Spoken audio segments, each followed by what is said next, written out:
Hi everyone. तो homework question से अपन start करेंगे। ठीक है।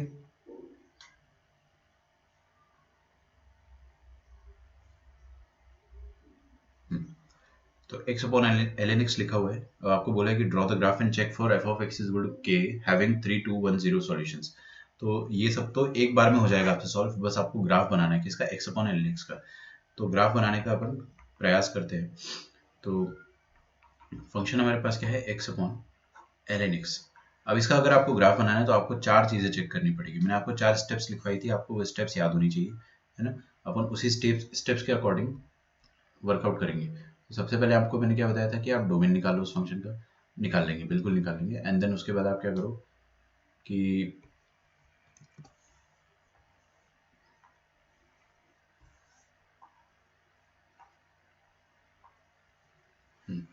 ये वाली चीज़ें जो है मैं इधर लिख देता हूँ।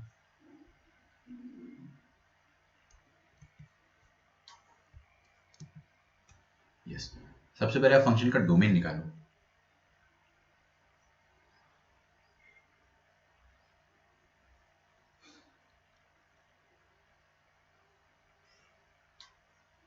ठीक है, ठीक है। टेस्ट नहीं है आपका। इसका डोमेन बताइए क्या आ जाएगा। डोमेन इसका वो होगा जहां पर ये फंक्शन सेटिस्फाइड हो, है ना। कहीं पर भी ये फंक्शन डिफाइंड हो, वो वाले पॉइंट्स अपने को देखने। तो लॉग कहाँ कहाँ डिफाइन होता है, जो लॉग का डोमेन है। लॉग का डोमेन क्या क्या होता है। लॉग का डोमेन होता है हमेशा x बिलोंगिंग टू 0 से लेकर इन्फिनिटी। पॉजिटिव नंबर, है ना। लॉग के डोमेन में पॉजिटिव नंबर होते हैं, बस अपने को 1 हटाना पड़ेगा। क्यों? क्योंकि डिनोमिनेटर में, अब डिनोमिनेटर में तो log 1 0 होता है ना, तो डिनोमिनेटर 0 ना हो पाए, उस वजह से अपने को 1 हटाना पड़ेगा। ये आपका डोमेन हो जाएगा। अब एक बात आप मेरे ध्यान से सुनना, बहुत ध्यान से सुनना। जो पॉइंट डोमेन से हट गया है ना, जो पॉइंट डोमेन से हट गया है, उस पॉइंट पर डेफिनेटली असिम्प्टोट बनेगा। असिम्प्टोट समझते हो आप? मैंने आपको प्रीवियस लेक्चर में असिम्प्टोट नहीं बताया था, थोड़ा अपना टाइम हो गया था, लेकिन आपको असिम्प्टोट में बता देता हूँ, आपको पता भी होगा। असिम्प्टोट का मतलब होता है वो वाली लाइन जहां पर ग्राफ टेंजेंट हो रहा है, मतलब ऐसी लाइन जहां पर ग्राफ इंफिनिटी पर टच कर रहा है, या ऐसी लाइन जो ग्राफ को इन्फिनिटी पर टच कर रही है। जैसे कि ये लाइन कौन सी, ये लाइन खुद एक्स एक्सिस है। एक्स एक्सिस ग्राफ पर टच करेगी डेफिनेटली, बट इन्फिनिटी पर जाके करेगी। तो ये एक्स एक्सिस जो हो गया, वो इसके लिए असिम्प्टोट का काम कर रहा है। समझ में आ रहा है? वर्टिकल असिम्प्टोट भी होते हैं मार्केट में। मार्केट में वर्टिकल असिम्प्टोट जो होते हैं ना, वो ऐसे होते हैं, देख लो इधर। ये जैसे कि वर्टिकल असिम्प्टोट हो गया और आपका ग्राफ कुछ ऐसा बन गया, दिख रहा है। ऐसे ही मैं एक रैंडम एग्जांपल दे रहा हूँ। तो हॉरिजॉन्टल और वर्टिकल दोनों असिम्प्टोट होते हैं। अब मैं आपको जो चीज समझाना चाह रहा हूं कि अगर आपके पास जैसे कि वन वन आपके पास डोमेन में है ही नहीं, तो वन पे डेफिनेटली वर्टिकल एसिम्प्टोट बनेगा। तो since x is equal to 1 is not in domain,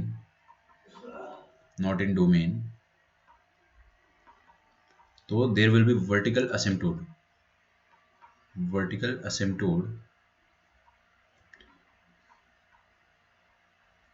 at x is equal to 1। बहुत आसान है एकदम, आप हल्के दिमाग से सब कुछ समझो। at x is equal to 1, है ना। तो चलिए, ये तो अपने को समझ में आया। अब ये मैंने आपको क्या बताया था, थर्ड पॉइंट की find the values of all the critical points, values at all the critical points. Critical points कौन से पॉइंट होते हैं, जहां पर फंक्शन डिफाइंड।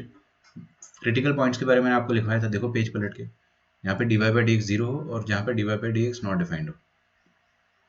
ठीक है, ओके, ठीक है। तो हम लोगों ने एक और चीज़ पढ़ी थी कि जो जो क्रिटिकल पॉइंट्स है वहाँ वहाँ आपको वैल्यू निकालनी होती है। तो ये लाइन तो खैर हॉरिजॉन्टल लाइन है, मैं इसको थोड़ा अच्छे से खींच देता हूँ, ग्राफ की शोभा बिगड़ जा रही है। सेकेंड,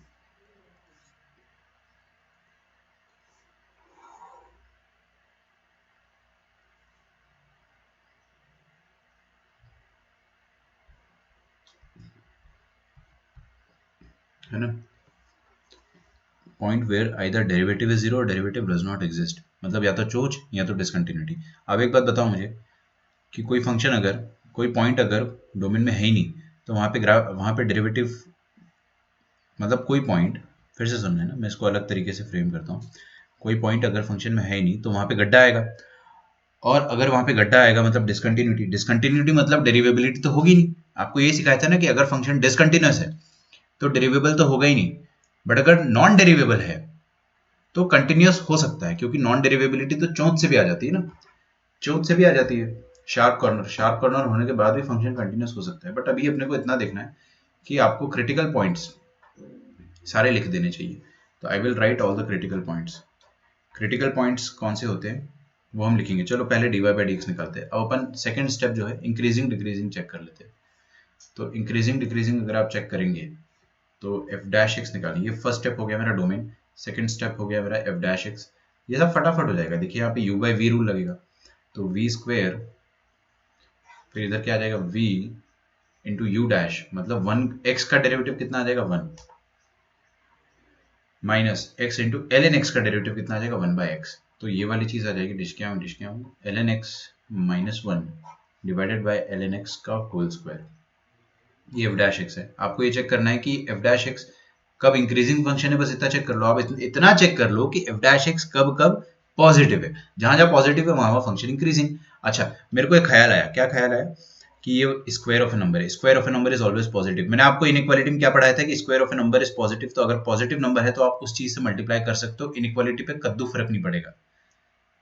याद रहे, पॉजिटिव नंबर से आप मल्टीप्लाई कर सकते हो, डिवाइड भी कर सकते हो, क्योंकि इनइक्वालिटी पे कुछ फर्क नहीं पड़ेगा। और ये नंबर पॉजिटिव है, जीरो तो हो ही नहीं सकता। अपन ने डोमेन खुद डिफाइन कर दिए।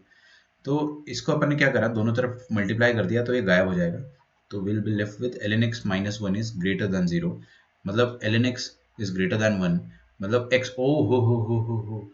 लॉगरिथमिक इनइक्वालिटी में मैंने आपको एक चीज पढ़ाई थी कि अगर बेस 1 से बड़ा है, ये बेस जो है वो क्या है ई का वैल्यू क्या होता है 2.71, 1 से बड़ा बेस है, तो इनइक्वालिटी पे फर्क नहीं पड़ेगा यहाँ पे भी। तो x इज ग्रेटर देन ई की पावर 1, मतलब जब x ई की पावर 1 से बड़ा होगा तब फंक्शन इंक्रीजिंग होगा।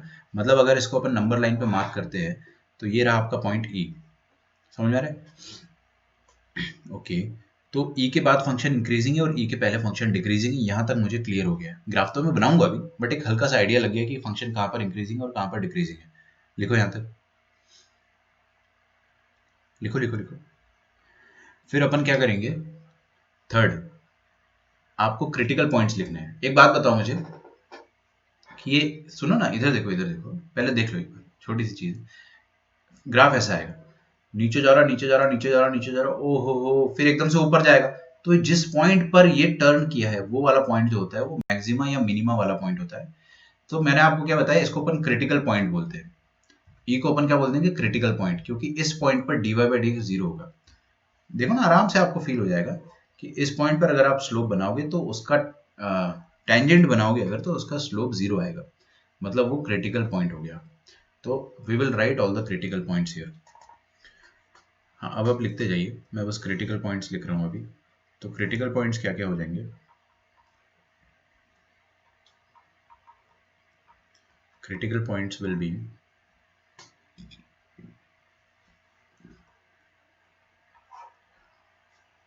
x is equal to e, that's it. और कहाँ पर ये नॉट डिफाइंड, देखो ना, ये 1 पे तो गड्ढा आने वाला है। 1 पे डेफिनेटली वर्टिकल असिम्प्टोट आएगा, तो गड्ढा तो बनेगा ही वहां पे। तो गड्ढा बन गया तो डिफरेंशिएशन तो हो नहीं पाएगा उस पॉइंट पे। उस पॉइंट पे आप यूनिक टेंजेंट नहीं बना पाएंगे ना, तो वो पॉइंट पे क्रिटिकल हो गया, क्योंकि वहां पर फंक्शन डिसकंटिन्यूअस है, मतलब नॉन डेरिवेबल है। तो दो ही पॉइंट होते हैं जो क्रिटिकल होते हैं, जहाँ पे स्लोप जीरो है, या तो जहाँ पे d y by d x zero हो, और जहाँ पे d y by d x not defined हो। गड्ढा है तो नॉट डिफाइंड हो गई होगा। और उसके अलावा क्रिटिकल पॉइंट्स के अलावा आपको प्लस इन्फिनिटी और माइनस इन्फिनिटी पर वैल्यू चेक करना है। तो x tending to plus minus infinity critical point नहीं है ना, बट इस पे आपको वैल्यूज चेक करना है। तो मैं इसके साथ नहीं लिखता हूँ, और इन चारों पॉइंट पर आपको वैल्यूज चेक करना है। तो अपन थर्ड पॉइंट जो है उसको अब लिखते हैं। थर्ड पॉइंट क्या कहता है, एक मिनट रुक जाओ।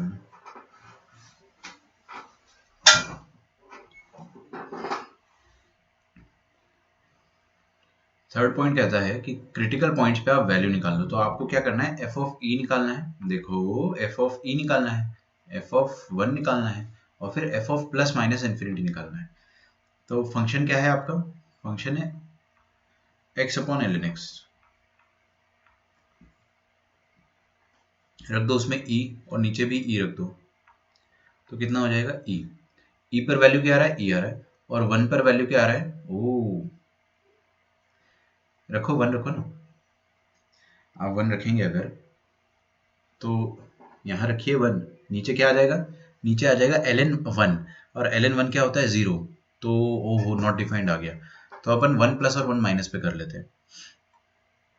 अरे 1 नॉट डिफाइंड है तो 1 प्लस पे कर देते हैं ना, ऐसा भी नहीं कि इनडिटर्मिनेट फॉर्म आया 0/0 या इन्फिनिटी बाय इन्फिनिटी या कुछ और 0 इंटू इन्फिनिटी, नॉट डिफाइंड आ गया सीधे, तो अपन लिमिट विमिट नहीं लगाएंगे, डायरेक्टली यहाँ पे अपन क्या करेंगे 1 प्लस रखेंगे, तो ऊपर रख दिया 1 प्लस एच और नीचे रख दिया ln ऑफ 1 प्लस एच, है ना।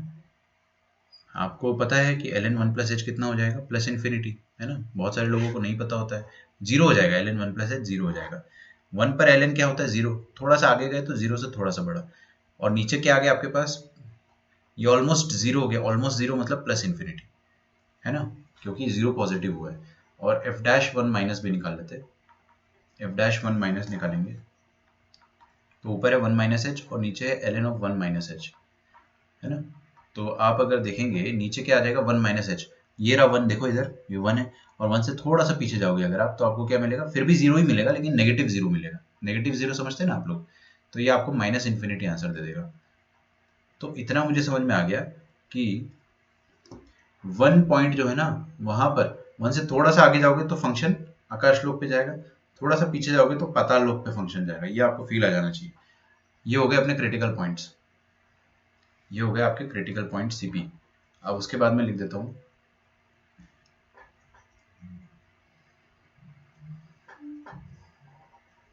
उसके बाद मैं क्या लिख दूंगा कि इन्फिनिटी पर अपने को वैल्यू निकालना है, तो रखो इस पे, इधर देखो, रखो ऊपर इन्फिनिटी, इन्फिनिटी नीचे भी infinity, infinity by infinity indeterminate form है, तो ये अपने को लिमिट से सॉल्व करना पड़ेगा, है ना। Limit X tending to plus infinity x by ln x, indeterminate form आ रहा है इस कारण किया मैंने, तो मैं लॉपिटल लगा देता हूँ, ऊपर 1 नीचे 1 बाय x, मतलब ये x आ गया, और इन्फिनिटी अब डाल दोगे तो ये क्या आ जाएगा, टेंडिंग टू इन्फिनिटी आ जाएगा, खत्म। तो इन्फिनिटी पर वैल्यू क्या आ रहा है, इन्फिनिटी, ठीक है, और माइनस इन्फिनिटी पर भी इनडिटरमिनेट फॉर्म ओ नहीं आएगा, क्योंकि माइनस इन्फिनिटी पर तो डिफाइंड ही नहीं ना फंक्शन, फंक्शन का डोमेन ही हमेशा जीरो से चालू हो रहा है, लॉग नेगेटिव नंबर पे डिफाइंड नहीं है, अगर लॉग डिफाइंड नहीं है नेगेटिव नंबर पे तो नेगेटिव इन्फिनिटी पे अपने को लोड लेना ही नहीं है ना। तो एफ ऑफ पॉजिटिव इन्फिनिटी क्या है, पॉजिटिव इन्फिनिटी पर जो वैल्यू आ रहा है वो आ रहा है पॉजिटिव इन्फिनिटी इटसेल्फ, और माइनस इन्फिनिटी पर फंक्शन ही डिफाइंड नहीं है, डोमेन के बाहर है तो वहां पे हवा आएगी, तो माइनस इन्फिनिटी पर हवा। अब अपन ग्राफ ड्रॉ करने की कोशिश करेंगे, ठीक है, जब तक मैं ग्राफ ड्रॉ करूंगा तब तक किसी को कुछ भी लिखना नहीं है, वरना एकदम बाउंसर निकल जाएगा सिर के ऊपर से। बाउंसर तो आप समझते ही हो क्या होता है ना।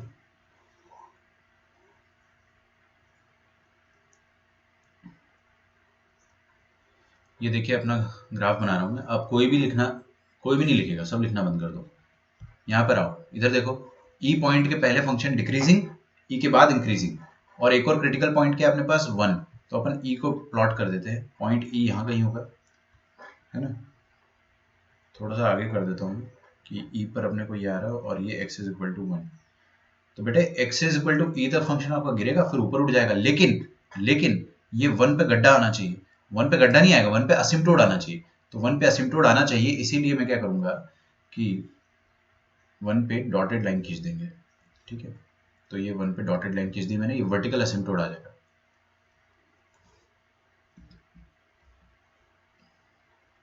बड़ा आसान है ना, कोई दिक्कत नहीं है। अब आपको क्या पता चल गया कि यहां से यहां तक फंक्शन गिरेगा और ऊपर जाएगा, कोई दिक्कत नहीं है, ये रफली अपन समझ पा रहे हैं, लेकिन 1 पे असिम्प्टोड है तो 1 पे डेफिनेटली 1 प्लस पे प्लस इन्फिनिटी रहेगा।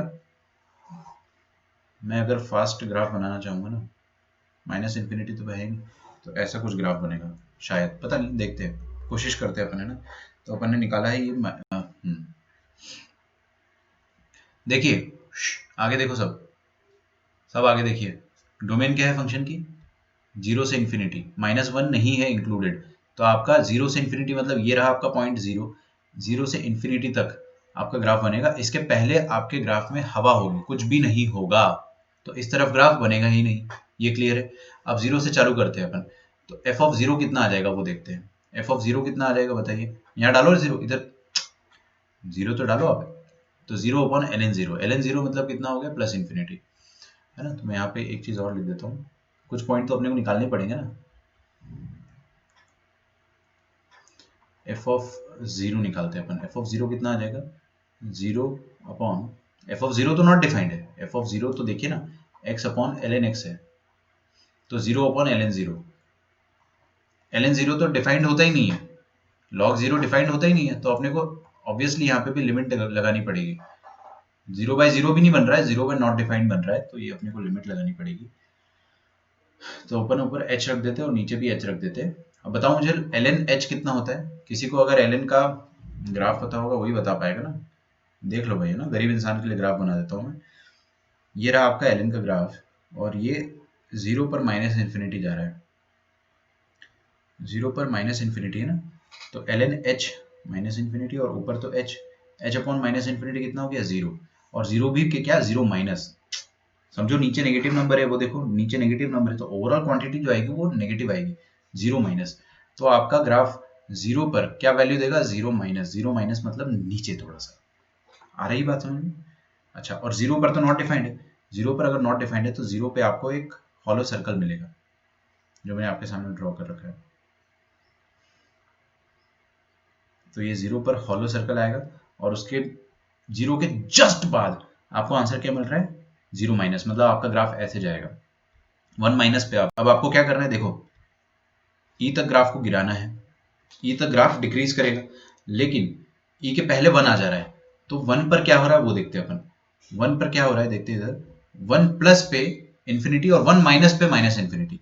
वन माइनस का मतलब ये होता है, देखो इधर ये रहा वन माइनस, है ना, वन माइनस पे माइनस इन्फिनिटी, मतलब वन माइनस पे ये पाताल लोक को छुएगा, तो आपका ग्राफ यहां से जीरो माइनस से चलकर ये पाताल लोक को छू जाएगा, है ना, ऐसे। थोड़ा सा और मैं ऐसा बनाना चाहूंगा कि आपको असिम्प्टोटिक दिखाई दे।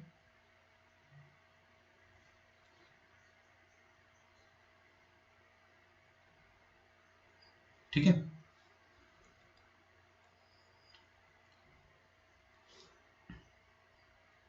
हम्म, अच्छा अच्छा अच्छा। अब वन प्लस पे देखो क्या है, ये रहा वन प्लस, वन प्लस पे आंसर है इन्फिनिटी, इधर देखो, देखते रहो, लिखना नहीं है आपको, जो भी लिखेगा वो बर्बाद। ठीक है, वन प्लस, देखा आपको वन प्लस पे क्या आ रहा है आपका आंसर, इन्फिनिटी, ये रहा इन्फिनिटी। ओहो हो, तो आपका ग्राफ दिख रहा है आपको, ग्राफ डिक्रीज ही करेगा, तो मतलब देखिए ई तक तो डिक्रीज करना ही है उसको, तो ई तक इसने यहाँ तक डिक्रीज करा है, इसके बाद भी डिक्रीज करेगा, और ई के जस्ट बाद वो इंक्रीज करने लग जाएगा, और ऐसे इन्फिनिटी पर इन्फिनिटी है। तो ये आपका रफ ग्राफ बनेगा, फिर मैं बनाने वाला हूँ। तो आप देखिए कि ये रहा ग्राफ, ई पर वैल्यू क्या आ रही थी, मैंने देखा था, ई पर वैल्यू थी ई मतलब 2.7 के आसपास पॉजिटिव, तो ई तक ये डिक्रीज करा, ई पर आके ये रुक गया, इसका टेंजेंट यहाँ पे जीरो हुआ है, और इसके बाद ये ऊपर की तरफ निकल गया है। आ रहा है समझ में, this is the graph of y is equal to x upon L N x. ज्यादा टाइम नहीं लगेगा, अपन बिगिनर है इस कारण अपने को टाइम लग रहा है, बट अगर आप एक समय जब इतना प्रैक्टिस कर लोगे ना, तो आपको हार्डली 120 सेकंड्स में पूरा ग्राफ बन जाएगा, 120 सेकंड में आप पूरा ग्राफ बना डालेंगे। अब ये ग्राफ में आप कुछ भी पूछ लो मेरे से, कुछ भी, मैं सब बताने को तैयार हूँ, है ना। अब आप क्या करें, इसको ड्रॉ कर ले, आपके पास पूरा पूरा टाइम है, and we can answer all the questions. ये क्या है, ये लाइन है y is equal to e, अरे ये पॉइंट क्या है, ई है ना, x तो ई है, तो और उसका y भी ई है, चेक करो, ई पर ई आया था ना आंसर, तो ई कॉमा ई है, this is line y is equal to E. ये मैंने ऐसे ही ड्रॉ कर दिया ताकि अपने को एक आइडिया लग जाए। और वर्टिकल एसिम्पटोट का आइडिया लगा आपको कैसा होता है,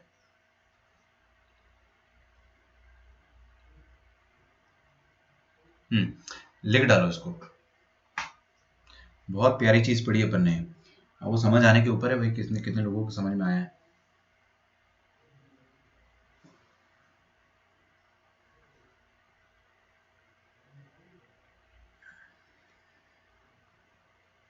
अब एक वर्टिकल लाइन देखो, इस वर्टिकल लाइन को अगर आप ऐसे ऐसे ऐसे ऐसे ऊपर नीचे ट्रैवल कराओगे, तो वो या तो जीरो पॉइंट पे कट करेगा, या तो एक पॉइंट पे, या तो दो पॉइंट पे, या तो तीन पॉइंट पे, या तो चार पॉइंट पे, तो आपको देखना है कि कब कब कैसे कैसे सॉल्यूशन आएगा। ठीक है, करो ये ड्रॉ करो आप आराम से। ये बहुत ज्यादा इंपॉर्टेंट चीज पढ़ी है अपन ने आज, बहुत ही ज्यादा इंपॉर्टेंट चीज।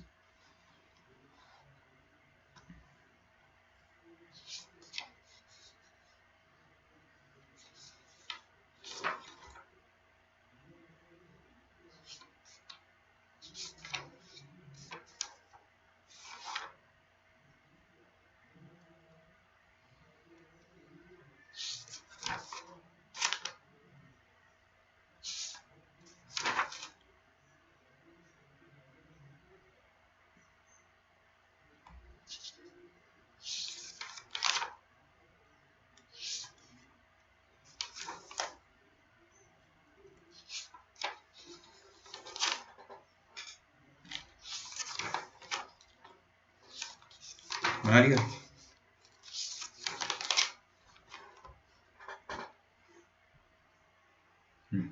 तो अपना क्वेश्चन नंबर 1 था कि f of x equals to k has 3 solutions, find the range of k। ठीक है, तो f of x is equal to k के 3 सॉल्यूशंस है, तो आपको क्या करना है, रेंज ऑफ k निकालना है।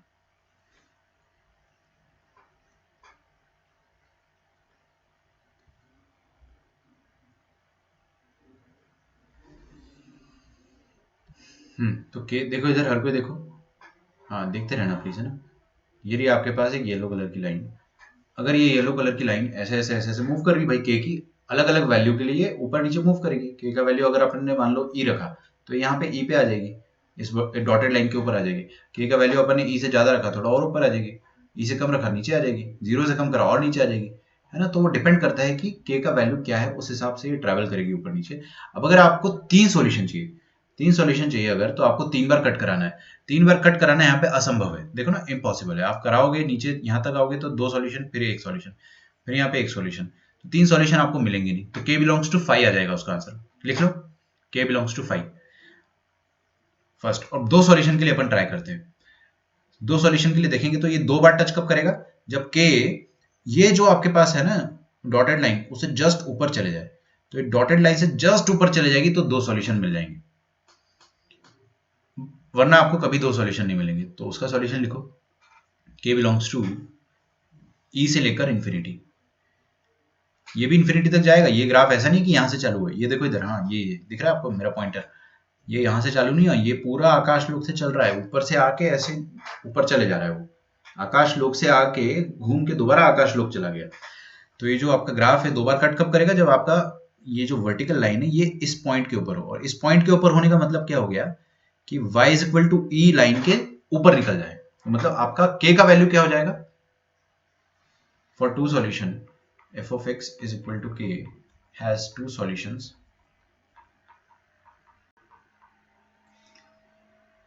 तो ये आपका सेकंड पार्ट हो गया। इसमें आ जाएगा k बिलोंग्स टू e से लेकर इंफिनिटी। अच्छा, e पर क्लोज करूं या ओपन करूं? इंफिनिटी पे तो ओपन रहेगा, e पे भी ओपन रहेगा। क्यों? क्योंकि आपने अगर e पे क्लोज कर दिया, अगर आपने e पर क्लोज कर दिया, है ना, अगर आपने e पर क्लोज कर दिया तो क्या होगा कि आपको एक ही सॉल्यूशन मिलेगा, जस्ट वन सॉल्यूशन टच कर जाएगा ना। ई पर अगर आपने क्लोज कर दिया तो क्या होगा कि एक बार टेंजेंट बनने की कंडीशन भी आ सकती है, ये टेंजेंट बन जाएगा, ऐसे ऐसे टेंजेंट बन जाएगा। थोड़ा आप समझ जाओ भावना को, मूव नहीं हो रहा अच्छे से, तो ये टेंजेंट बन जाएगा और उसके ऊपर जाएगा तो सीकेंड रहेगा, है ना। अब आपको एक सॉल्यूशन के लिए देखना है, तो एक सॉल्यूशन के लिए आपका जवाब क्या रहेगा, जीरो से नीचे। जीरो से नीचे ले जा लो, एक एक बार कट करेगा और एग्जैक्ट के, एलिमेंटल के को भी इंक्लूड करना पड़ेगा, क्योंकि जब y का वैल्यू, k का वैल्यू जब e के बराबर होगा, k का वैल्यू जब e के बराबर होगा, तब आपका ग्राफ इस येलो वाली लाइन को टच कर रहा होगा, और टच करेगा तो एक सॉल्यूशन आएगा। ठीक है, एग्जैक्ट वन सॉल्यूशन के लिए अपन अगर देखेंगे, ये थर्ड पार्ट है, तो क्या आ जाएगा आपके पास, k बिलोंग्स टू, एक तो एलिमेंटल e आप इंक्लूड करके रखेंगे, यूनियन, नीचे से ऊपर आना चाहिए, वैसे मेरे को सीक्वेंस वाइज लिखना चाहिए था, क्या, माइनस इंफिनिटी से लेकर zero, open, union, elemental e. Zero solutions के बारे में बात करते हैं। Zero solutions, k belongs to, zero solution कब मिलेंगे बेटे, देखो इधर, जीरो सॉल्यूशन तब मिलेगा जब ये बीच वाली जो हवा वाला इलाका है ना, देखो इधर, ये वाला इलाका जहां पर कुछ भी ग्राफ नहीं है, वहां पर ना ग्राफ है ना इंटरसेक्शन होगा, तो इंटरसेक्शन नहीं होगा तो सॉल्यूशन भी नहीं आएगा, वरना हर बार आपका ग्राफ सॉल्यूशन देता रहेगा। तो आपको अगर जीरो सॉल्यूशन चाहिए तो ये येलो लाइन जो है वो इधर बीच में तैरती रहे, और इस बीच में अगर वो तैरते रहे या नाचते रहे तो आप क्या बोलोगे, के का वैल्यू कहां से कहां तक, जीरो से लेकर ई तक। अच्छा, जीरो पे ओपन रहेगा या क्लोज रहेगा, देखो। अच्छा बताओ, अगर के का वैल्यू एग्जैक्ट जीरो हो जाता है तो भी आपको एक भी सॉल्यूशन नहीं मिलेंगे। एग्जैक्ट जीरो पे ये हॉलो सर्कल है, यहाँ पे ये देखो इधर, ये एग्जैक्ट जीरो पर हॉलो सर्कल है, तो आपको एक सॉल्यूशन भी नहीं मिलने वाला फिर भी। और एग्जैक्ट ई पर इंक्लूड हो जाएगा, तो आपको ई को एक्सक्लूड करना है। ई पर टच हो जाएगा ना, तो आपको क्या करना है, ई पर एक्सक्लूड करना है। थोड़ा ट्रैवल नहीं हो रहा ढंग से, बट फिर भी अपन समझदार है। तो जीरो सॉल्यूशन के लिए क्या हो जाएगा, जीरो पे इंक्लूड कर लो आप, कोई तकलीफ नहीं है, क्योंकि जीरो पर आपको सॉल्यूशन नहीं मिलेगा। और ई तक अगर आप देखोगे, ई को एक्सक्लूड करना है, के बिलोंग्स टू जीरो से ई। ठीक है। हाँ भाई, कितने लोगों को ये समझ में नहीं आया टाइप करें, मैं फिर से समझा दूंगा।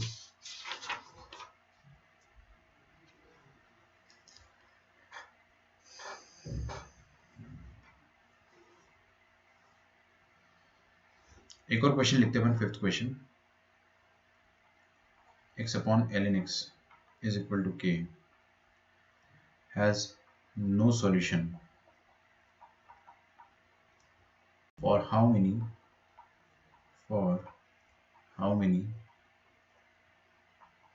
integral values of k। तो सबसे पहले तो आपको जीरो सॉल्यूशन तो आप फोर्थ पार्ट पे सॉल्व कर चुके हो, और जीरो सॉल्यूशन का आंसर क्या है, जीरो से लेकर ई, है ना, विच मीन्स जीरो से लेकर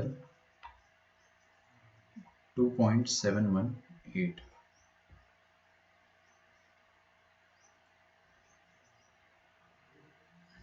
ठीक है, ये आ रहा आपके पास answer.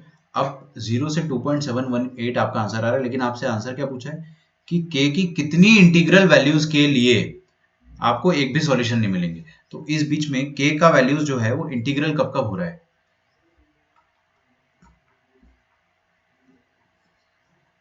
Integral values of k देखेंगे अपन, क्या क्या हो जाएगी, 0 हो जाएगी, 1 हो जाएगी, 2 हो जाएगी, बस ये तीन इंटीग्रल वैल्यूज ऑफ k के लिए आपको जीरो सॉल्यूशंस मिलेंगे। ठीक है,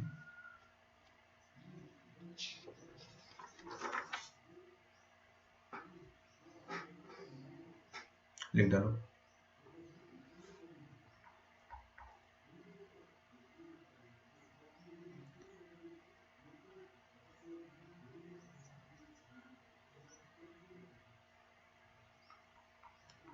f of x is equal to x plus ln of 1 minus 4x, ये दिया आपको फंक्शन है ना। Find the interval of monotonicity,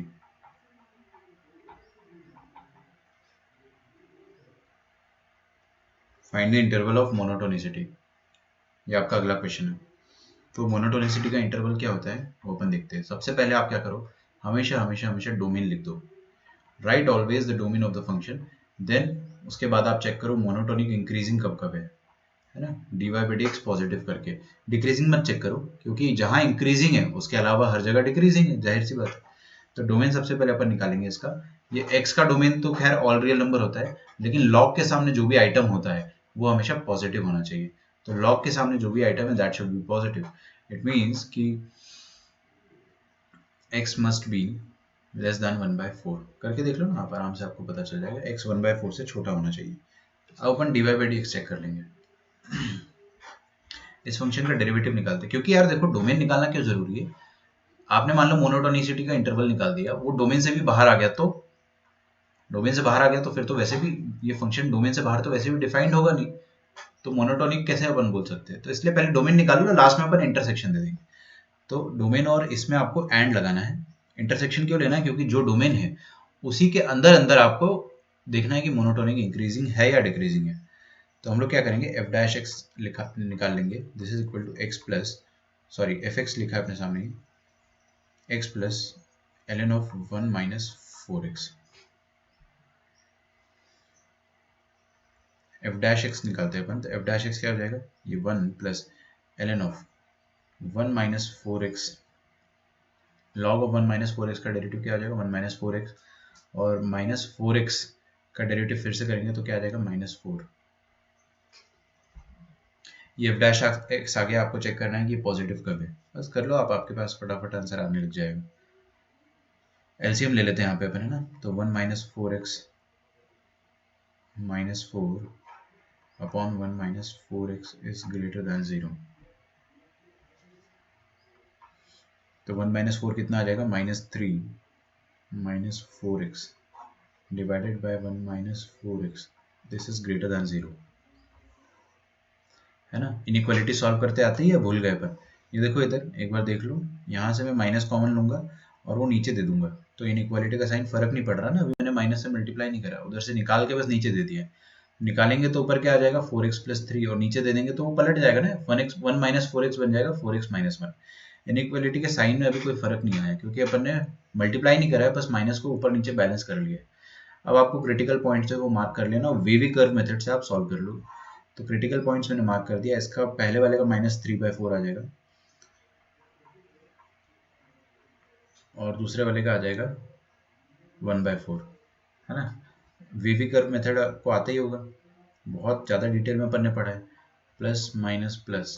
अब याद आ रहा है कि 11th क्लास में आपको इतना ज़्यादा क्यों पढ़ाया गया था इनइक्वालिटीज़, क्योंकि ये इनइक्वालिटी ही नहीं आती आपको, अगर कुछ नहीं कर सकते आप एओडी नहीं हिला सकते क्वेश्चन, आप बहुत सारे फंक्शंस के डोमेन रेंज नहीं निकाल पाओगे, समझ में आ रहा है, तो आपका पूरा मैथ्स गोल हो जाएगा अगर आपको इनइक्वालिटीज़ नहीं आती थी तो। इनइक्वालिटी हर जगह है, तो ये आ जाएगा आपका आंसर, -∞ से -3/4।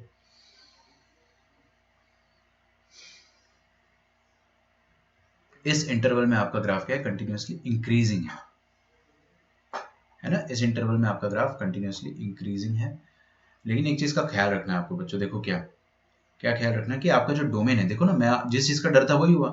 डोमेन क्या कहता है कि x आपका 1/4 से छोटा होना चाहिए, इधर देखो x 1/4 से छोटा होना चाहिए, मतलब 0.25 से छोटा होना चाहिए, और यहाँ पे क्या आ गया 0.25 से इंफिनिटी, तो ऑब्वियसली आपको इसका इंटरसेक्शन लेना चाहिए, किसके साथ, इसके साथ, इसका आप इंटरसेक्शन ले लो डोमेन के साथ, x बिलोंग्स टू -∞ से 1/4, 1/4 से छोटा होना चाहिए, बस सिंपल सी बात है।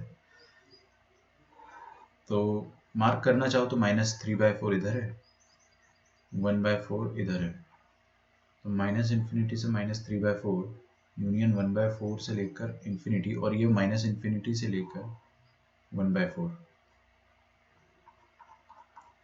तो ये आ जाएगा x बिलोंग्स टू -∞ से लेकर -3/4, ठीक है।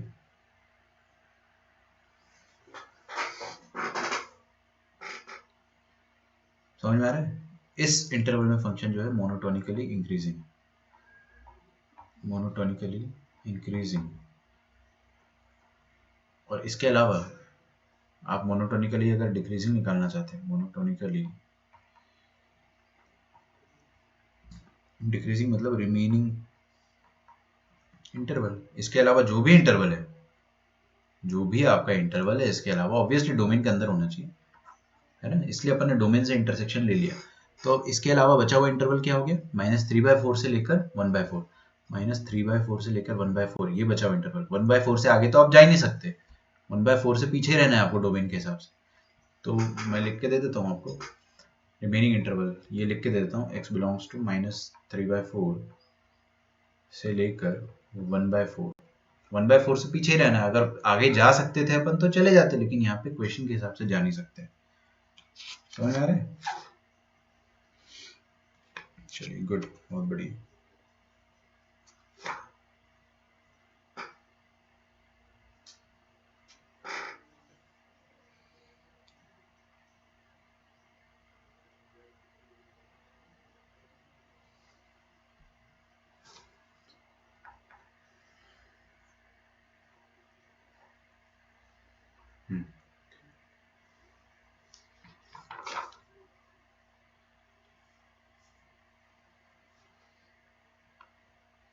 ये आपके पास फंक्शन है f of x, this is equal to 3 cos की power 4x plus 10 cos cube x plus 6। आवाज़ कम आ रही तो मुझे बता देना है, मैं जानबूझ के थोड़ा धीरे बोल रहा हूँ, माइक लगा हुआ है नज़दीक में, लेकिन क्या होता है कई बार आवाज़ नहीं आती। 6 cos स्क्वायर x माइनस 3। आपको क्या बोला गया है कि discuss monotonicity in 0 to pi.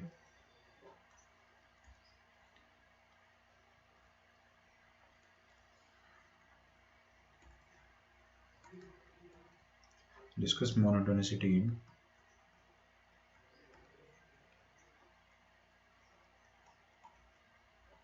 0 to पाई।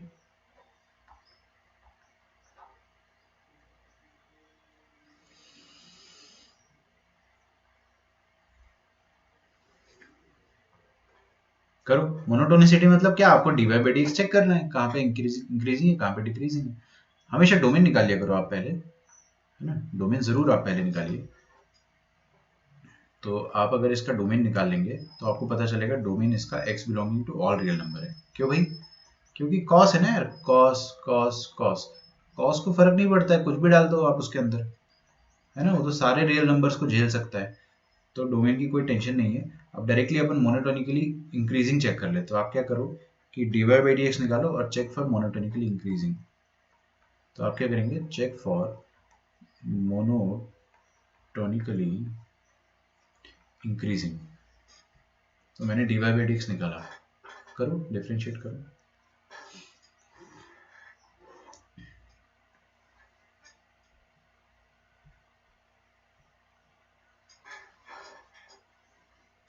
तो अपन क्या करेंगे, एफ डैश एक्स निकालेंगे, और एफ डैश एक्स क्या आ जाएगा, ये लिखा 3 cos की पावर 4x, तो ये आ जाएगा 12 cos cube x into minus sine x, है ना।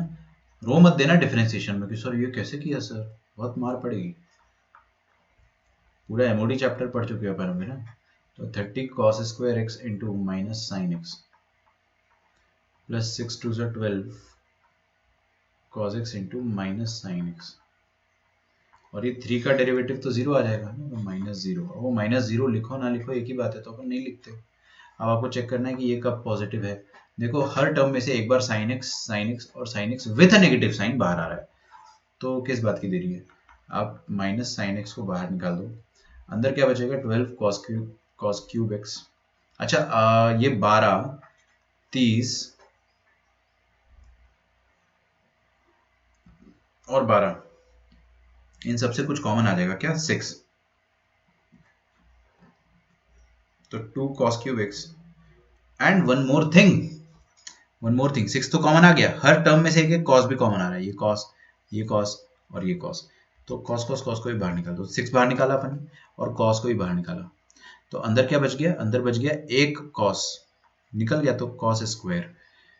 यहाँ पे 6 निकाला था अपन, अच्छा 2 आएगा, है ना, क्योंकि 6 बाहर निकालना, 6 2 12 और ये क्या 30, 6 5 30, एक कॉस निकाल लेंगे अपन तो एक रह जाएगा, और ये आ गया 2। कॉस बाहर निकाल लेंगे अपन, साइन भी बाहर निकाल लेंगे, और माइनस तो बाहर निकाला ही अपन ने, तो 2 ही रह जाएगा बस, है ना। तो ये 2 ही रह गया बाहर यहाँ पे। ओके, तो अब अपने सामने दो चुनौतियां हैं। पहली चुनौती ये है कि -6 का क्या करें। -6 को आप पहले डिवाइड कर दो, इनइक्वालिटी रिवर्स कर दो। एक चीज और कर सकते हैं अपन,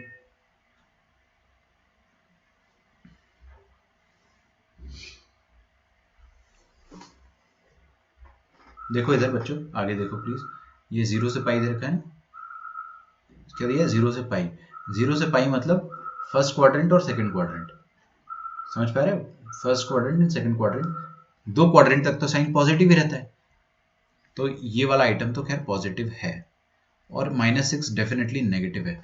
तो इन दोनों से -6x से आप डिवाइड कर दो, -6 साइन x है, तो डिवाइड बाय -6 साइन x, इससे आप डिवाइड करेंगे तो इनइक्वालिटी रिवर्स होगी, आपके पास बचेगा क्या, cos x इंटू, इसके फैक्टर्स निकाल लो आप, इसके फैक्टर्स निकाल के बताइए मुझे, और ये रिवर्स हो गया आपका। आपके सामने 2 cos स्क्वायर x लिखा हुआ है, प्लस 5 cos x लिखा हुआ है, प्लस 2 लिखा हुआ है, ठीक है। तो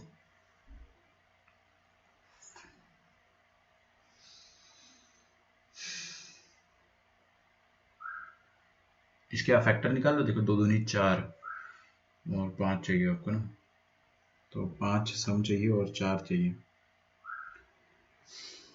2 cos square x plus 5 cos x plus 2, इसका एक रूट तो आपको माइनस में आएगा पक्का, क्योंकि बीच में प्लस प्लस है ना, -1 डालते नहीं जा रहा है, -2 डालो, 4 दूनी 8 -10, हाँ -2 जा रहा है, तो एक रूट क्या आ जाएगा, cos x -2 प्लस 2 है ना, cos x प्लस 2 आ गया, और दूसरा कितना आ जाएगा, 2 cos तो रहेगा ही रहेगा, मैं तो प्रोडक्ट ऑफ द रूट से निकाल दूंगा, बाकी अपने को 2 cos स्क्वायर चाहिए और लास्ट में 2 चाहिए, तो इधर बना जाएगा, खत्म। ठीक है, तो आपके सामने ये आ गए 3 फैक्टर्स। अब क्या सामने आ गया अपने पास, Ram into Shyam is negative, Ram into Shyam negative है, तो हम लोग क्या कर सकते हैं कि राम इंटू श्याम नेगेटिव में एक पॉजिटिव एक नेगेटिव, फिर एक नेगेटिव फिर एक पॉजिटिव, तब जाके आपको नेगेटिव मिलेगा, है ना। लेकिन उससे पहले हम एक और चीज करते हैं, देखो इधर आपको 0 से पाई में चेक करना है, 0 से पाई में कॉस कहाँ से कहाँ तक नाचता है, 0 से पाई में ये 0 पे 1 और पाई पे -1, ये होता है ना कॉस का ग्राफ, 0 से पाई के बीच में, तो 0 पर ये 1 है और पाई पे -1 है, तो 0 से पाई के बीच में -1 से 1 के बीच में नाच रहा है, तो ये वाली चीज क्या है बेटे, -1 से 1 और बाहर +2 है, तो ओवरऑल रेंज कितनी हो जाएगी, जोड़ दो ना, 2 - 1 कितना हो गया, 2 - 1 हो गया 1 और 2 + 1 हो गया 3, तो ये चीज लिखी है 1 से लेकर 3, 1 से लेकर 3 मतलब पॉजिटिव है, ये चीज क्या है, हमेशा पॉजिटिव है।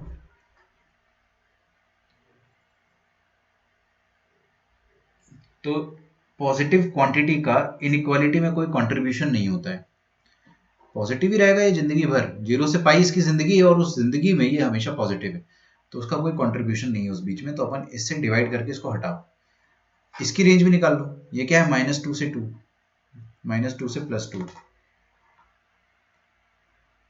जोड़ो, -2 + 1 कितना हो गया, -1, तो 2 + 1 कितना हो गया 3, और ये हमेशा पॉजिटिव नहीं है, ये कभी नेगेटिव है कभी पॉजिटिव है, सेम गोज विद दिस, ये चीज कभी नेगेटिव है और कभी पॉजिटिव है, तो हमको बस ये वाली चीज दिख रही है जिसको अपन हटा सकते हैं यहाँ से, तो अपन अगर हटा देंगे तो cos x into 2 cos x plus 1 this is less than 0, ठीक है।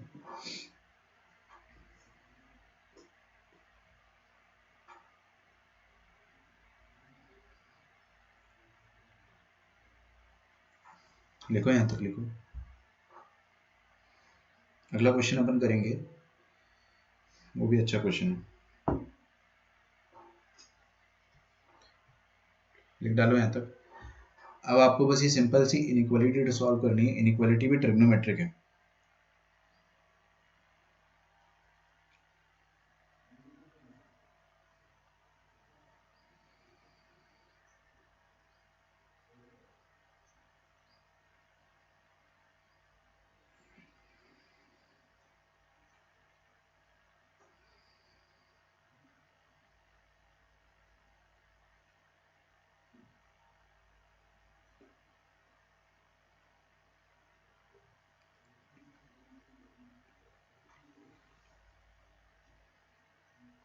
अपन ने यहाँ पे माइनस से डिवाइड करा था, तो इनइक्वालिटी रिवर्स करिए, और इनइक्वालिटी रिवर्स करने के बाद ये वाली चीज से भी अपन डिवाइड कर चुके हैं ना, cos x + 2 से डिवाइड कर चुके हैं, ये चीज पॉजिटिव है तो इससे डिवाइड कर दिया अपन ने, तो इनइक्वालिटी पे फर्क नहीं आया, कोई बात नहीं। चलिए अब इसका रूट बताइए, cos x कब 0 होता है, 0 से पाई के बीच में, 0 से पाई के बीच में cos x कहाँ कहाँ 0 होता है, π/2 पर 0 होता है, और कहीं पे भी नहीं। 2 cos x + 1 कहाँ पर 0 होगा, 2 cos x + 1 कहाँ पर 0 होगा, वो वहां पर 0 होगा जब cos x -½ के बराबर होगा, है ना, और cos x -½ के बराबर कब होता है बेटे, 120 डिग्री पे, that is 2π/3, 2π/3। Wavy curve method लगा देते हैं अपन, वेवी कर्व मेथड यहाँ पे आराम से लग जाएगा, क्योंकि फर्स्ट वाले फैक्टर का जो 0 है वो क्या है, 2π/3, और सेकंड वाले का 0 है π/2, तो मैंने वेवी कर्व मेथड लगाया, प्लस माइनस प्लस, मेरे को क्या चाहिए, मेरे को नेगेटिव चाहिए, और अगर मुझे नेगेटिव चाहिए तो मेरे को ये वाला इंटरवल अच्छा लग रहा है, मतलब वही आंसर है ना। तो आपका आंसर आ जाएगा π/2 से लेकर 2π/3। इस बीच में आपको क्या मिल रहा है, ये ट्रू मिल रहा है, और ये ट्रू मिल रहा है मतलब मोनोटोनिकली इंक्रीजिंग है। अरे ये चेक किसके लिए कर रहे थे अपन, dy/dx पॉजिटिव के लिए। वो तो माइनस साइन मल्टीप्लाई होकर नेगेटिव हो गया, लेकिन dy/dx पॉजिटिव का आएगा यहाँ पे। तो इस इंटरवल में dy/dx क्या है, पॉजिटिव है, दैट इज मोनोटोनिकली इंक्रीजिंग। ठीक है, तो रिमेनिंग इंटरवल में डिक्रीजिंग हो जाएगा। अब रिमेनिंग इंटरवल क्या हो जाएगा, आपको जाना ही था 0 से पाई तक, तो 0 से पाई तक मतलब ये यहां से लेकर यहां तक मोनोटोनिकली इंक्रीजिंग। तो 0 से लेकर π/2 यूनियन 2π/3 से लेकर पाई तक। इस इंटरवल में आपका dy/dx नेगेटिव आएगा, that is monotonically decreasing in this interval. नहीं, -2 थोड़ी आएगा, x + ½ और x - 2। अच्छा ठीक है।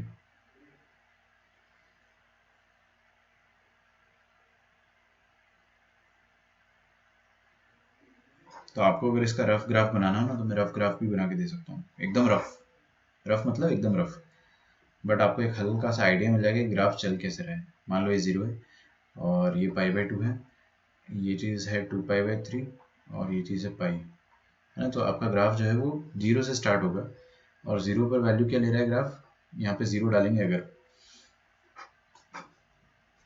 cos 0 कितना होता है 1, तो 3 + 10 + 6 - 3, 16 - 16 जस्ट 16, तो cos 0 is 16। cos 0 कितना है 16, मतलब वो f(0) 16 है, तो ये 16 से स्टार्ट होगा।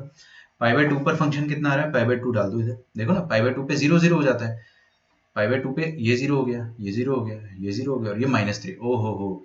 तो मैं आपके सामने ना पूरा पूरा लिख देता हूँ कि f(0) कितना आ जाएगा 16, और f of -π/2 सॉरी +π/2 आ जाएगा आपके पास -3 के बराबर। f of 120 डिग्री भी डाल देते हैं अपन, तो f of 120 डिग्री 2π/3 कितना आएगा, f of 2π/3 आ जाएगा, अगर मेरे पास लिखा हो तो -41/16 आ जाएगा। आप रख के देखना है ना, और f of पाई भी लिखा हुआ है, तो वो आ जाएगा -4 के बराबर। आप रखोगे पता चल जाएगा।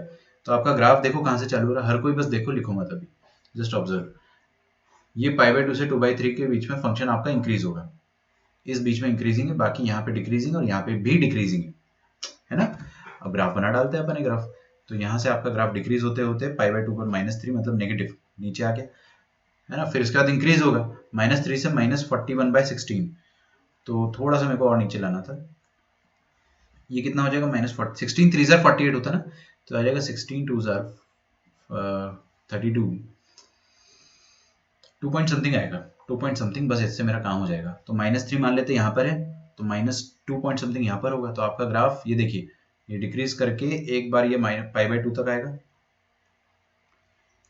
कंटिन्यूस है ग्राफ, तो कंटिन्यूस है आपका, तो डिक्रीज करके π/2 तक आएगा आपका ग्राफ, यहाँ तक आ गया, और फिर इसके बाद थोड़ा इंक्रीज करेगा, यहाँ पे इंक्रीजिंग है ना इस इंटरवल में, तो यहाँ से लेकर यहाँ तक इंक्रीज करेगा, और जरा सा इंक्रीज करेगा एकदम,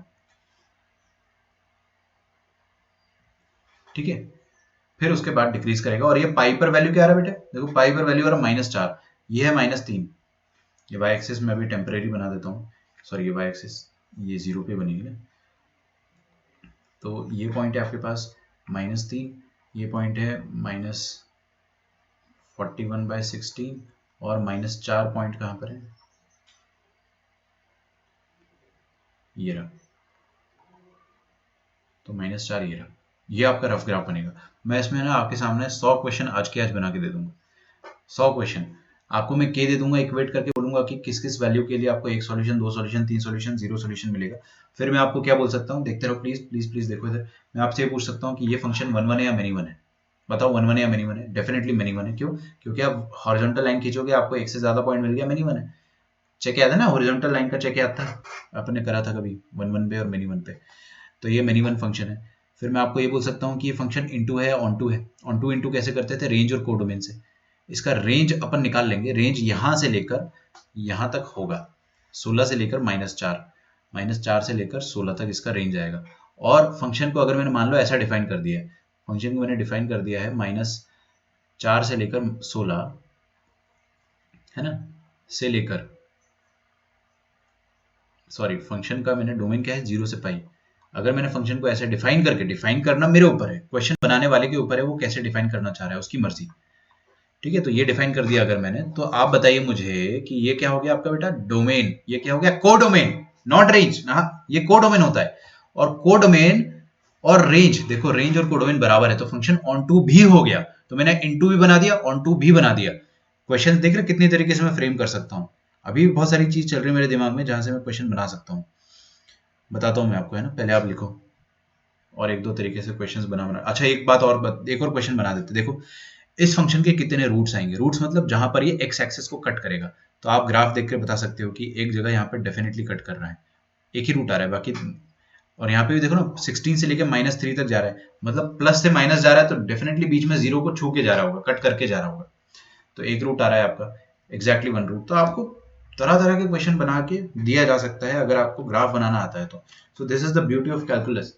आपको कैलकुलस फील होना चाहिए, दिखना चाहिए कि ग्राफ कैसे बन रहा है। और ये सबसे इंपॉर्टेंट चैप्टर है पूरे कैलकुलस का, कि आपको, क्योंकि आपको ग्राफ बनाना सिखाया जा रहा है यहाँ पे। हाँ भाई लिख डालो यहाँ तक।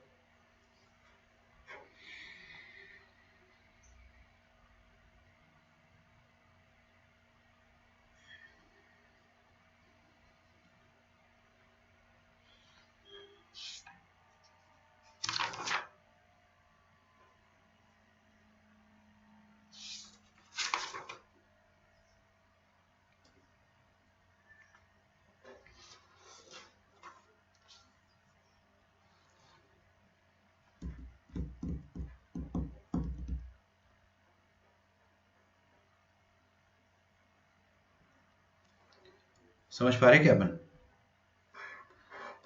कितने लोगों को समझ में आ गया एक बार मुझे बता दो, है ना। और फिर अपन प्रेजेंट सर वाला गेम खेलेंगे। अभी नहीं, थोड़ी देर से। मैंने आपको हिंट दे दिया। कितने लोगों को क्लियर एक बार मुझे बता दो। थोड़ा मुश्किल क्वेश्चन था जरूर, बट अपन ने धीरे धीरे समझ के इसको कोशिश करी है समझने की। ग्राफ बनाया अपन ने, ये रफ ग्राफ है इसका, ये आई एम नॉट सेइंग कि this is the most accurate graph. इसका ग्राफ अगर आप कंप्यूटर से बनाओगे, सॉफ्टवेयर से बनाओगे, तो थोड़ा सा अलग आएगा, बट आप पैटर्न देखोगे ना तो जरूर ऐसे दिखेगा आपको पैटर्न। तो अपन आंसर करने लायक ग्राफ तो बना सकते हैं कि अपने को कुछ भी पूछे IIT जेई वाला, तो अपन सब कुछ आंसर कर सके। ठीक है, आसान नहीं था ये मैं मानता हूँ, लेकिन जो बच्चा ध्यान से सुनेगा ना उसके लिए मुश्किल भी नहीं है। 3ax² plus 9ax -1 is always decreasing for all x belonging to real number.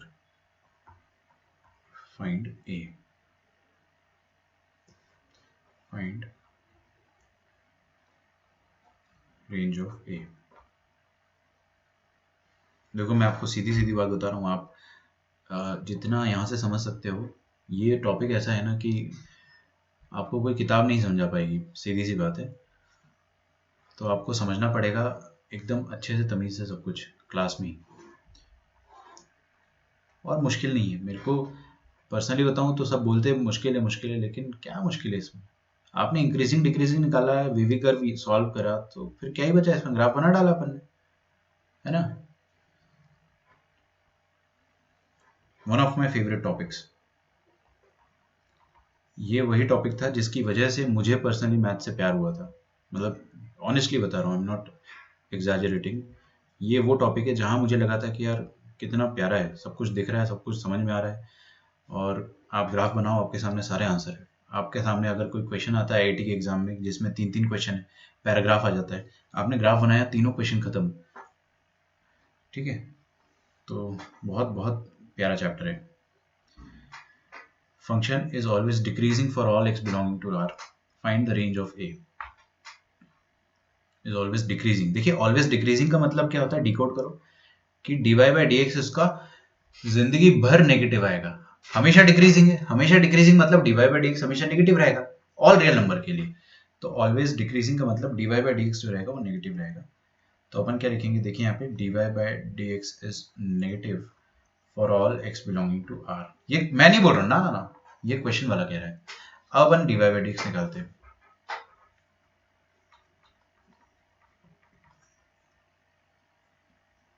तो a plus two into three x square minus ये 2 को नीचे करा अपने तो 6ax, सही है क्या?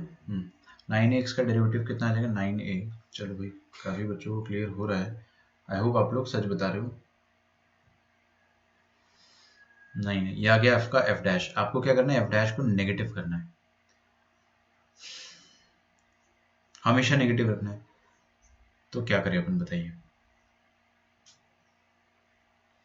ये क्या लिखा आपके सामने? एक क्वाड्रेटिक इक्वेशन लिखा है। कोई भी क्वाड्रेटिक इक्वेशन हमेशा नेगेटिव है, इसका मतलब क्या है? वो उल्टी लटकी हुई है। कोई भी क्वाड्रेटिक इक्वेशन हमेशा नेगेटिव है। देखो इधर प्लीज प्लीज। हाँ, कोई भी क्वाड्रेटिक इक्वेशन हमेशा नेगेटिव है, मतलब वो हवा में लटकी हुई है उल्टी, तभी तो नेगेटिव आएगी। वरना जरा सा भी ऊपर चला गया तो पॉजिटिव है। समझ में आ रहा है? जरा सा भी ऊपर चला गया तो ये इधर इधर पॉजिटिव हो गया ना, इतने पार्ट के लिए। तो आपको हमेशा नेगेटिव रखना है, तो इसको हमेशा हवा में नीचे लटका के, उल्टा लटका के रखना पड़ेगा। और उल्टा लटकाने की कंडीशन क्या होती है? Leading coefficient negative, leading coefficient negative और डिस्क्रिमिनेंट नेगेटिव। डिस्क्रिमिनेंट नेगेटिव क्यों कर रहे हैं अपन? क्योंकि एक भी रूट नहीं है ना भाई। रूट नहीं तो डी नेगेटिव आएगा ही आएगा, और दोनों चीजें साथ में आनी चाहिए। तो इधर बताइए, लीडिंग कोफिशिएंट क्या है आपके पास? 3 टाइम्स a प्लस टू। ये क्या आना चाहिए? नेगेटिव आना चाहिए। एंड डिस्क्रिमिनेंट क्या आना चाहिए? वो भी नेगेटिव आना चाहिए। तो डिस्क्रिमिनेंट भी लिख देता हूं मैं यहाँ पे। डिस्क्रिमिनेंट को मैं थोड़ा नीचे लिख देता हूं ताकि अपने को जगह मिल जाए। इसका डिस्क्रिमिनेंट बताइए क्या आ जाएगा? -6 से बी स्क्वायर माइनस 4 इंटू ए, 4 इंटू ए का वैल्यू आ जाएगा 3a प्लस टू इंटू सी का वैल्यू आ जाएगा 9 है। This should be negative. इन दोनों को सॉल्व करके इंटरसेक्शन ले लो, आपका आंसर आ जाएगा। मैं आपको ये होमवर्क भी दे सकता था, लेकिन चलो कोई बात नहीं, अपन ने कर लिया। तो ये 2 कंडीशंस लगी कि अपन ने कुछ भी कंडीशन नहीं रटी, बस दिमाग लगाया, अपना आंसर आ गया। तो यहाँ से फर्स्ट वाले पार्ट से आपको क्या मिल जाएगा? a इज लेस देन -2, है ना। और सेकंड वाले पार्ट से आपको आंसर जो मिलेगा वो अभी मिला नहीं है, तो अपन कोशिश करते निकालने की। तो ये आ जाएगा 36a square minus 4 × 12, 12 9 108, 108 a into A plus two.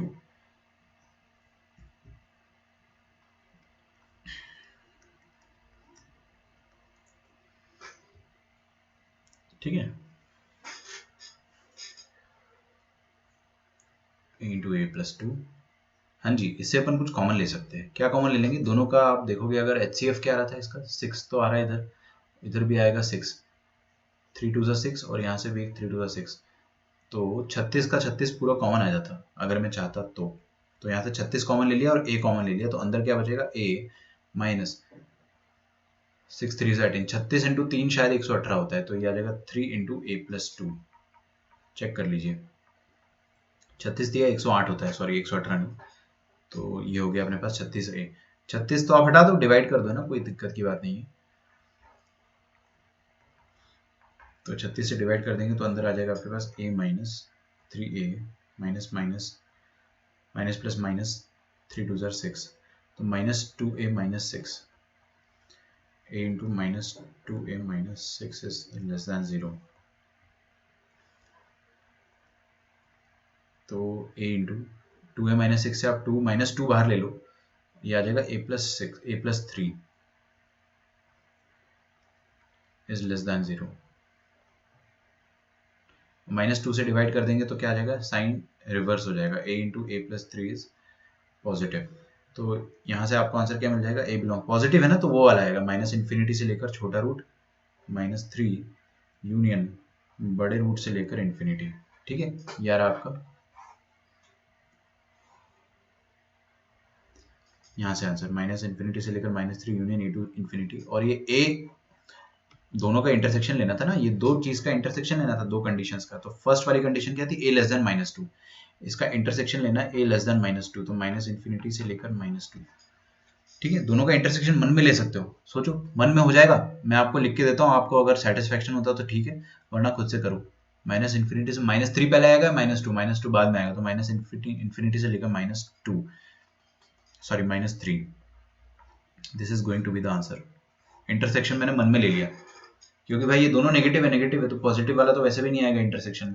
अब -3 और -2 में कौन आगे जाएगा, है ना। लिख डालो यहाँ तो।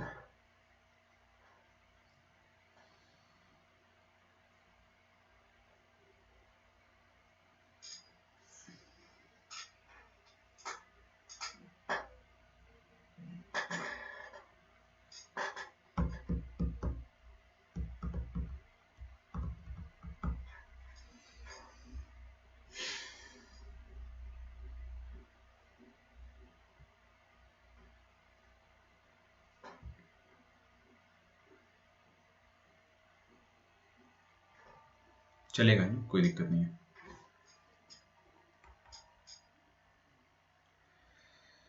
चलिए, मेरे पास फाइनल आंसर है नहीं इसका, तो मैं एक काम करता हूँ, लिख भी लेता हूँ। क्या होता है ना कि -∞ से -3।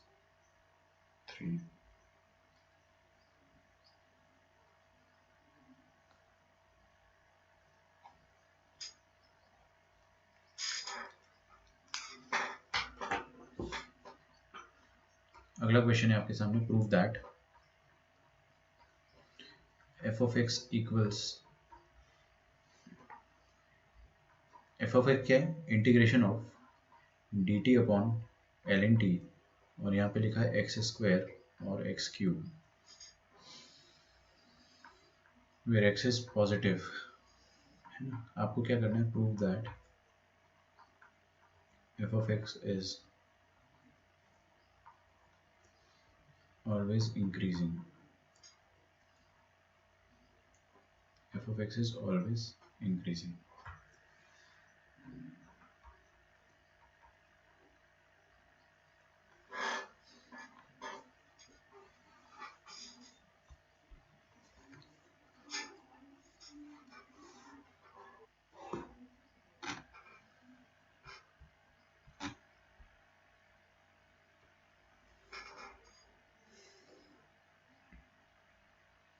आपको प्रूव करना, अभी ये क्या है, ये फंक्शन देख के आपको समझ में आ रहा है कि लेबनिट्स इंटीग्रेशन है।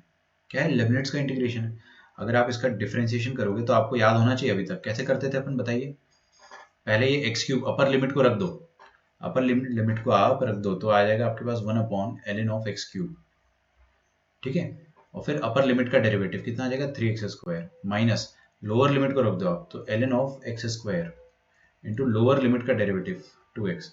ये आ गया आपके पास f डैश x। आपको क्या बोल रहा है कि दिस इज ऑलवेज इंक्रीजिंग, ये आपको प्रूव करना है ना। तो आप चेक कर लो कि dy by d x positive के लिए x क्या आता है, और आपको ये बोल रखा है ना कि ऑलवेज इंक्रीजिंग है। ऑलवेज इंक्रीजिंग है मतलब आपका x बिलोंगिंग टू r आना चाहिए, या ये चीज dy बाई डी एक्स जो है वो हमेशा पॉजिटिव आनी चाहिए, डेरिवेटिव हमेशा पॉजिटिव आना चाहिए।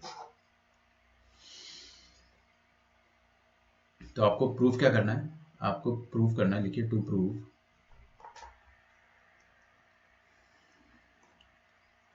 dy by d x is always greater than 0, ठीक है।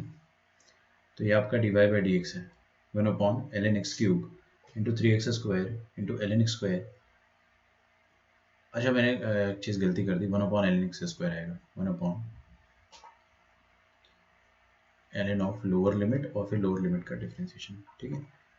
तो अगर आप इसको ढंग से लिखोगे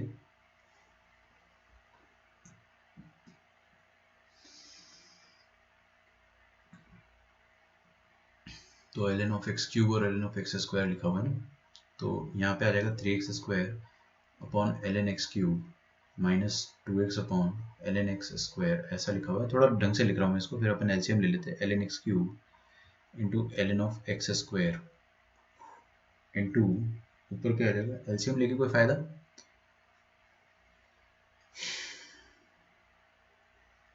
ठीक है। यहाँ से ये एक्स स्क्वायर और एक्स से एक एक्स बाहर ले लो,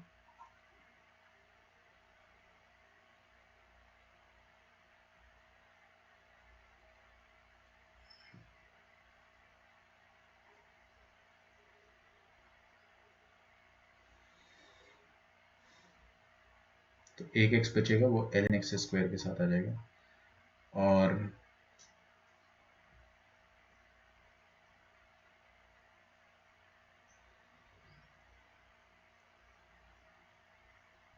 to L N x cube, ठीक है।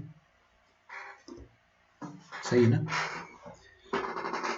2 times L N x cube, वहाँ पे 3 लिखना भूल गया मैं, तो 3x आएगा, तो 3x into L N x square और 2 into L N x cube.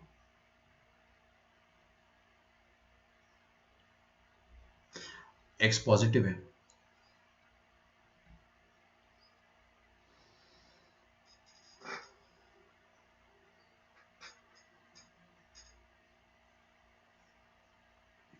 this is always increasing, right?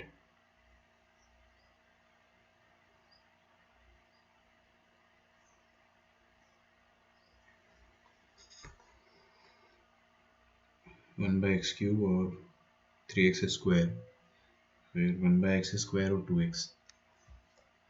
ठीक है भाई, देखते हैं आगे क्या आता है। तो अपना f' ये आ गया है ना? देखते रहो f'।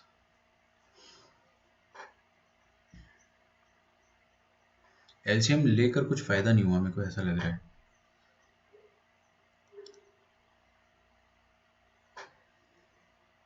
ओ, ऐसा भी कर सकते थे, हाँ बिल्कुल बिल्कुल बिल्कुल। एक चीज़ और चमकी है, इसको काट देता हूँ मैं ना। एक चीज़ और चमकी है आपको, वो याद है बेस चेंजिंग थ्योरम? बिल्कुल याद होगा। देखो 1/ln(a) बेस b को आप क्या लिख सकते हो, ln(b) to the base a, है ना? तो यहाँ पे क्या लिखा है 3x², और ये ln बेस में क्या लिखा है बेटा, e। आप ऊपर ले जाओगे इसको तो क्या बन जाएगा, ये ln(e) ऊपर आ जाएगा और x³ नीचे आ जाएगा। यही होता है ना, a बेस b बन जाता है b बेस a ऊपर जाके, माइनस 2x। ये ln(x²) लिखा हुआ है और इसका बेस क्या है, e। तो ln(e) to the base x²।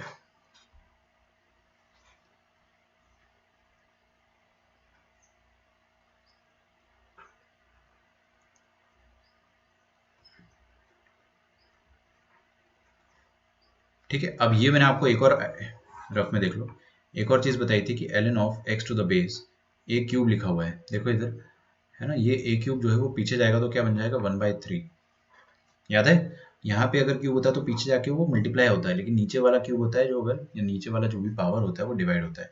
तो यहाँ से क्यूब जो होगा वो पीछे जाके मल्टीप्लाई होगा, और पीछे जाके अगर मल्टीप्लाई होगा क्यूब, तो 3x² ऑलरेडी है, 1/3 आ जाएगा पीछे आके ना। ये बन जाएगा ln(e) to the base x, minus 2x into ये वाला जो स्क्वायर वो पीछे आएगा, ये स्क्वायर अगर पीछे आएगा तो वो डिवाइड हो जाएगा half, ln(e) to the base x। ठीक है, ये 3 से 3 कट गया, ये 2 से 2 कट गया। आप क्या करो, यहाँ पर x² और यहाँ पर x है, तो एक x तो बाहर आ ही जाएगा, एक x आ जाएगा बाहर, और ln(e) भी बाहर आ जाएगा। ln अब ln क्यों लिख रहे हैं अपन, बावड़े हो गए क्या? यहाँ पे आप log लिखो, क्योंकि अब log ln थोड़ी रहा वो, अब log हो गया है। बेस e होता है जब तक वो ln होता है, फिर उसके बाद वो log हो गया है, तो मैं इसको log लिख लेते हैं। तो ये हो जाएगा log of e to the base x। ये बाहर आ गया अपने पास, x log e के बेस x में बाहर आ गया। अंदर क्या बचा अपने पास, अंदर बचेगा सिर्फ एक x, और यहाँ पे बचेगा नथिंग एट ऑल, पूरा बाहर आ गया, तो x-1।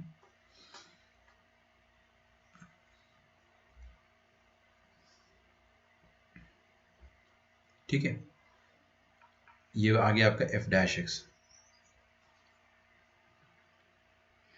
क्वेश्चन थोड़ा सा अधूरा लग तो रहा है मुझे, लेकिन ठीक, चलो ठीक है, देखते हैं अपन। तो x इंटू x-1 अपॉन, इसको फिर से नीचे भेज देंगे, log e बेस x को फिर से नीचे भेज देंगे, तो क्या बन जाएगा, log of x base e, मतलब ln x। ये आ गया आपके पास f'(x). ठीक है,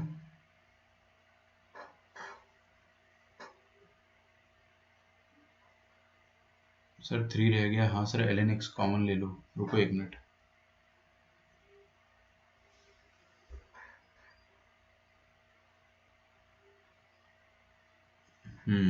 टू ln x लिख सकते हैं, ln कॉमन आ जाता है, मैंने चलो उल्टा करके, उल्टा कान पकड़ लिया मैंने सीधे की जगह, वो तो चलो हो गया, x कैंसिल हो जाएगा आप कह रहे हो, x कहाँ से कैंसिल होगा, देख लेते हैं ना, मैंने हो सकता है कुछ मिस कर दिया हो। 3x² 2x 3x²,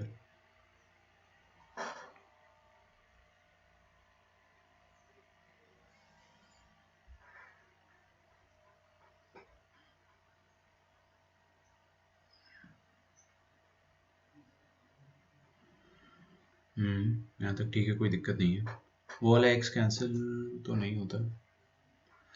3x² 2x, तो मैंने x कॉमन ले लिया वहाँ से, है ना? ओ, एक गड़बड़ हो गया, नहीं नहीं ठीक है ठीक है, बढ़िया है, कोई दिक्कत नहीं है। ln e log e बाहर आ गया, x बाहर आ गया, तो यहाँ पे x बचेगा, और वहाँ पे x log e बाहर आ गया, तो 1 बचेगा। हाँ ठीक है, कोई दिक्कत नहीं है, चलेगा ना। अब मेरे को एक बात बताओ, ये ln x लिखा है, ln x का रेंज क्या होता है?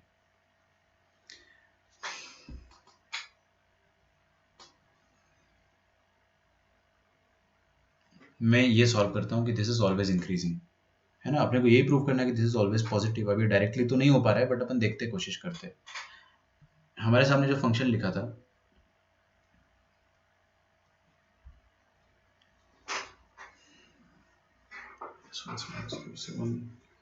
माइनस इन्फिनिटी से 1, नहीं माइनस इन्फिनिटी से infinity, right.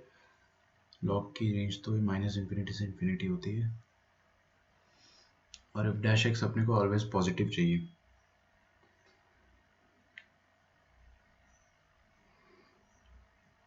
X is positive, ठीक है। सोचते हैं थोड़ा सा, है ना, थोड़ा सा अटक तो गए अपन इस क्वेश्चन में। अभी प्रूव दैट वाला है तो इसका आंसर भी नहीं है मेरे पास, आंसर होता ही नहीं इसका, क्या तो प्रूव करना है अपने को, है ना। हम्म हम्म हम्म हम्म हम्म हम्म 3 ये 2 ln x, 3 3 कट जाएगा, ln x बाहर आ जाएगा, x बाहर आ जाएगा, तो x अपॉन ln x बाहर आ गया, अंदर बच जाएगा x minus 1। I think everything is fine. चलिए,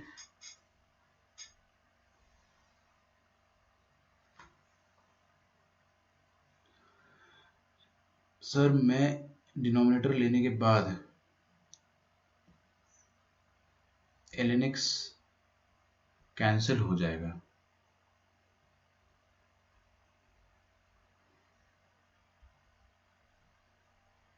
पता नहीं क्या कह रहे हो तुम, चलो देखते हैं।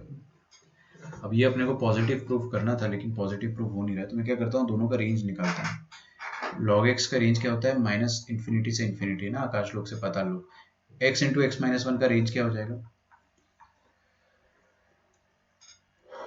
x इंटू एक्स माइनस 1 का रेंज हो जाएगा, ये 0 हो गया और ये 1 हो गया, ये इसके 2 रूट होंगे, ये बीच में कहीं आएगा हाफ पर, है ना, तो हाफ रखो, half into half minus 1 minus half minus 1/4, तो इसका रेंज आ जाएगा -1/4 से लेकर इन्फिनिटी।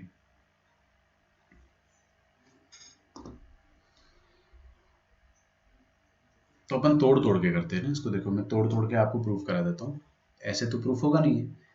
थोड़ा सा अपन इसमें है ना कॉमन सेंस लगाते हैं। देखो log x का जो ग्राफ होता है, मेरे को क्या प्रूफ करना है, ये पूरी चीज पॉजिटिव है हमेशा, बस ये प्रूफ करना है, तो मैं प्रूफ कर सकता हूँ, है ना, कोई दिक्कत नहीं है। log x का ग्राफ मैं बनाता हूँ, log x का ग्राफ ऐसा बनता है, ये बन गया आपका x और ये y, ये पॉइंट आ गया 1, ठीक है। तोड़ तोड़ के करते हैं अपन। ऊपर वाले का ग्राफ मैं अलग से बना देता हूँ, ये 0 और 1 इसके रूट आएंगे, इसका ग्राफ ऐसा बन जाएगा, ये पॉइंट आ गया आपका -4, ये हाफ। अब आपको दिया हुआ है यहाँ पे कि x इज पॉजिटिव, है ना, ये चीज भी अपन मिस कर रहे थे। अगर x पॉजिटिव है,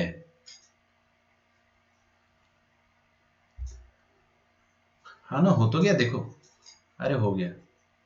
अब देखना, आप शांति से देखना, अगर आपका x पॉजिटिव है और x 0 से 1 है, यहाँ देखो, ये इधर देख रहे हो ना आप, हाँ 0 से 1 मतलब ये येलो वाला रीजन, इस येलो वाले रीजन पर ऊपर वाला आइटम जो आएगा वो नेगेटिव आएगा, और इस येलो वाले रीजन पर 0 से 1 पे लॉग भी नेगेटिव आएगा, दिख रहा है ना आपको, तो नीचे वाला आइटम भी नेगेटिव आएगा, तो नेगेटिव नेगेटिव क्या हो जाएगा, पॉजिटिव। तो आप देखोगे 0 से 1 में ये फंक्शन जो आएगा अपना एफ डैश जो आएगा वो पॉजिटिव आएगा, और 1 के बाद अगर आप देखोगे, 1 के बाद तो लॉग पॉजिटिव होता ही है, और 1 के बाद ये वाला क्वाड्रेटिक भी पॉजिटिव हो जाएगा, तो आफ्टर 1 ये तो वैसे भी दोनों की दोनों पॉजिटिव है, तो एफ डैश फिर से पॉजिटिव आ जाएगा, तो एफ डैश एक्स जो रहेगा 0 से 1 में भी पॉजिटिव और 1 से इन्फिनिटी में भी पॉजिटिव। बात समझ में आ रही है? 1 पे भले ही दोनों 0 हो रहे, 0/0 का इंडिटरमिनेंट आ रहा है, बट अपन उसको लॉपिटल से खत्म कर सकते हैं, कोई दिक्कत की बात नहीं है, ठीक है। तो दोनों पॉजिटिव आएगा, ये भी पॉजिटिव आएगा, तो आपका पूरा एफ डैश पॉजिटिव आ गया, और एफ डैश हमेशा पॉजिटिव है, हमेशा पॉजिटिव मतलब ऑलवेज इंक्रीजिंग, ठीक।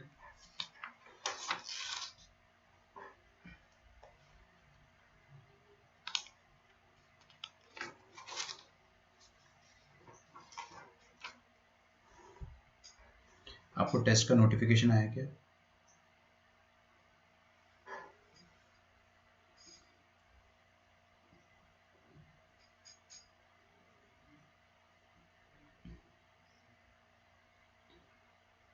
आदित्य गर्जे आपने कुछ भेजा है मुझे।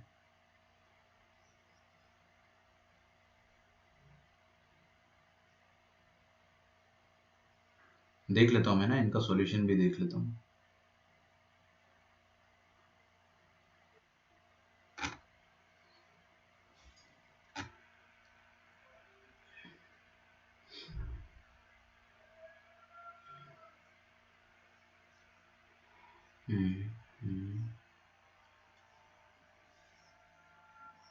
ठीक है ना, बढ़िया है, सही है, गुड। अगला सवाल लिखेंगे, F of x is equal to x cube minus 9x square plus 15x plus 6। ये आपका एक क्यूबिक फंक्शन है, सही है आपका सॉल्यूशन है, 1 से लेकर 6 के बीच में। एक मिनट रुक जाइए,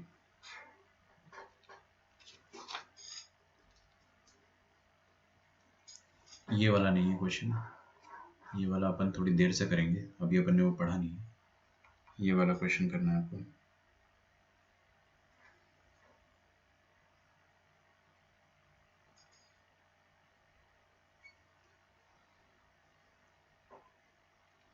F of x is equal to e to the power x square minus 4x plus 3। ये आपके सामने फंक्शन है। अब तक असाइन नहीं हुआ ना तो अपन पढ़ते हैं, कोई दिक्कत नहीं है, थोड़ा सा और पढ़ लेते हैं।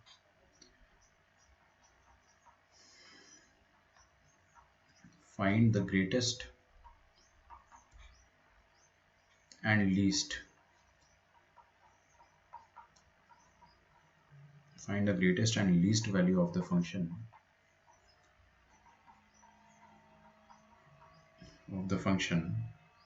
f of x in -5 to 5।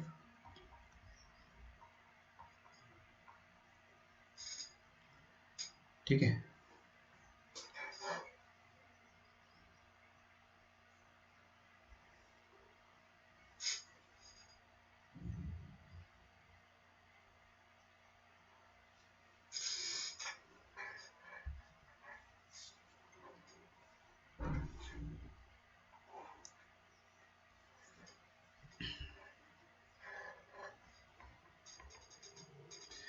Find the greatest and the least value of the function F x in -5 to 5। तो देखिए, ग्रेटेस्ट और लीस्ट वैल्यू अगर आपको निकालनी है तो उसके लिए आपको एक रफ ग्राफ बनाना चाहिए। पहली बात तो अगर आप ग्राफ नहीं बनाना चाहते तो आपको कुछ तो करना ऐसा पड़ेगा कि ग्रेटेस्ट और लीस्ट वैल्यू आपको पता चले। तो क्या करें अपन इसका मोनोटोनिक इंटरवल निकाल देते हैं। मान लो अपने को पता चल गया ये ऐसे इंक्रीज डिक्रीज कर रहा है, तो अपने को उसका मैक्सिमम और मिनिमम पॉइंट पता चल जाएगा। सही है, चलो देखते हैं। अच्छा, ये तो अपन डायरेक्टली कर सकते हैं, देखो ना इधर क्या लिखा हुआ है, एक क्वाड्रेटिक लिखी हुई है। क्वाड्रेटिक का रेंज तो आपको पता ही है क्या होता है ना, परफेक्ट स्क्वायर से बना लो। तो मैंने क्या करा, इसको x-2 का होल स्क्वायर और -4 आएगा, -4 + 1 -1। ठीक है, x-2 का होल स्क्वायर -1। परफेक्ट स्क्वायर बनाना आना चाहिए अब आपको। अब नहीं आता तो फिर मैं कुछ नहीं कर सकता हूँ भाई, मैं तो सिखा सिखा के थक गया। और आपने प्रैक्टिस करी होगी तो आपको परफेक्ट स्क्वायर बनाना आता है, नहीं करी होगी तो कभी नहीं आएगा। फिर ये परफेक्ट स्क्वायर है, तो e की पावर में क्या लिखा हुआ है, एक ऐसी क्वांटिटी जिसका रेंज -1 से लेकर इंफिनिटी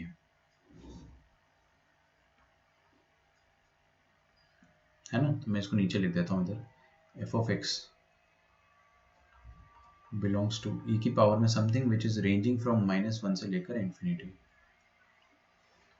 ठीक है, तो मतलब e की पावर में -1 से लेकर e की पावर में इंफिनिटी तक इसका रेंज आ जाएगा। तो F of x belongs to e की पावर -1 कितना हो गया, 1/e, और e की पावर में इंफिनिटी कितना हो गया, इंफिनिटी। क्लोज नहीं करेंगे अपन, इधर e की पावर इंफिनिटी पे ओपन रहेगा।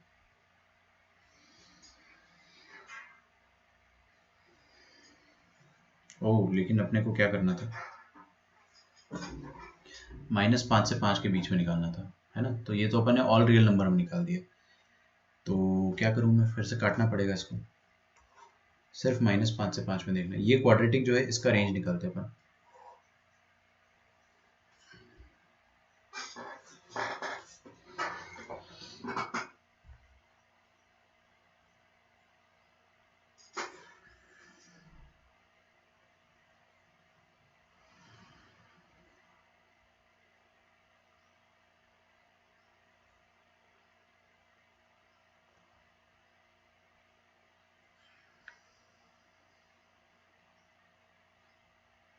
वन और -3, 1 और -3 इसके रूट्स आ रहे हैं ना।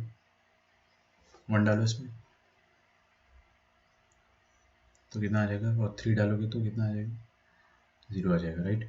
तो 1 और +3, सॉरी मैंने मार्क सही किया था, बोला गलत था। ये इस क्वाड्रेटिक इक्वेशन का ग्राफ बन गया। इस क्वाड्रेटिक इक्वेशन का मिनिमम वैल्यू आएगा ये, बट आपको सिर्फ -5 से 5 तक चेक करना है। तो -5 से 5 के बीच में देख लेते हैं अपन क्या ग्राफ बन रहा है। ये रहा -5 और यहाँ पे कहीं आएगा 5। तो -5 से 5 के बीच में ये आपके इनपुट रहेंगे, तो आपके आउटपुट भी यही होने चाहिए, इसके करस्पॉन्डिंग होने चाहिए।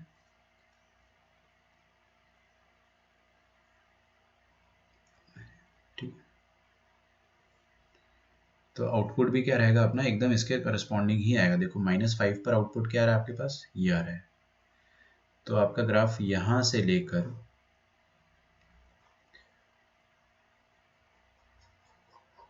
यहाँ तक रहेगा।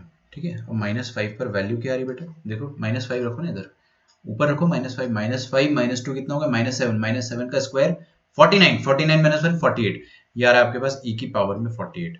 और यहाँ पर रखो आप 5 रखो इधर, 5 रखो, 5 -2 कितना आ जाएगा, 3 का स्क्वायर कितना आ जाएगा, 3 का स्क्वायर आ जाएगा 9, 9 -1 कितना आ जाएगा 8। तो ये चीज़ आ जाएगी e की पावर में 8। बट आपका मैक्सिमम वैल्यू क्या आ जाएगा, ये सबसे बड़ा वैल्यू आ जाएगा ये, और सबसे छोटा वैल्यू आ जाएगा ये e की पावर में -1। ये तो अपन निकाल ही चुके हैं ना, e की पावर में -1। तो आपका आंसर क्या आ जाएगा, एफ ऑफ एक्स का जो मैक्सिमम वैल्यू आएगा वो आ जाएगा वो ऊपर वाला, वो वाला e की पावर 48। और एफ एक्स का जो मिनिमम वैल्यू आएगा वो आ जाएगा e की पावर में -1। आसान था क्वेश्चन, ज़्यादा मुश्किल नहीं था, बट थोड़ा सा मैंने रीड करा था लेकिन फिर उसके बाद भी मिस कर दिया।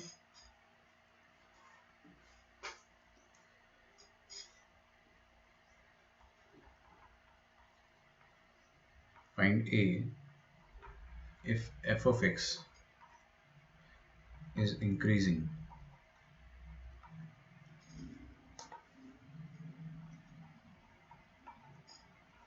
if f of x is increasing for all x belonging to R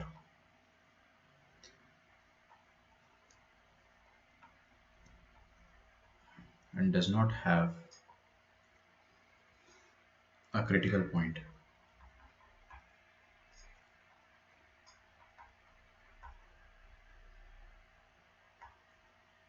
है ना, f of x क्या दिया हुआ है आपको, ax माइनस साइन एक्स, लिखो यहाँ तक।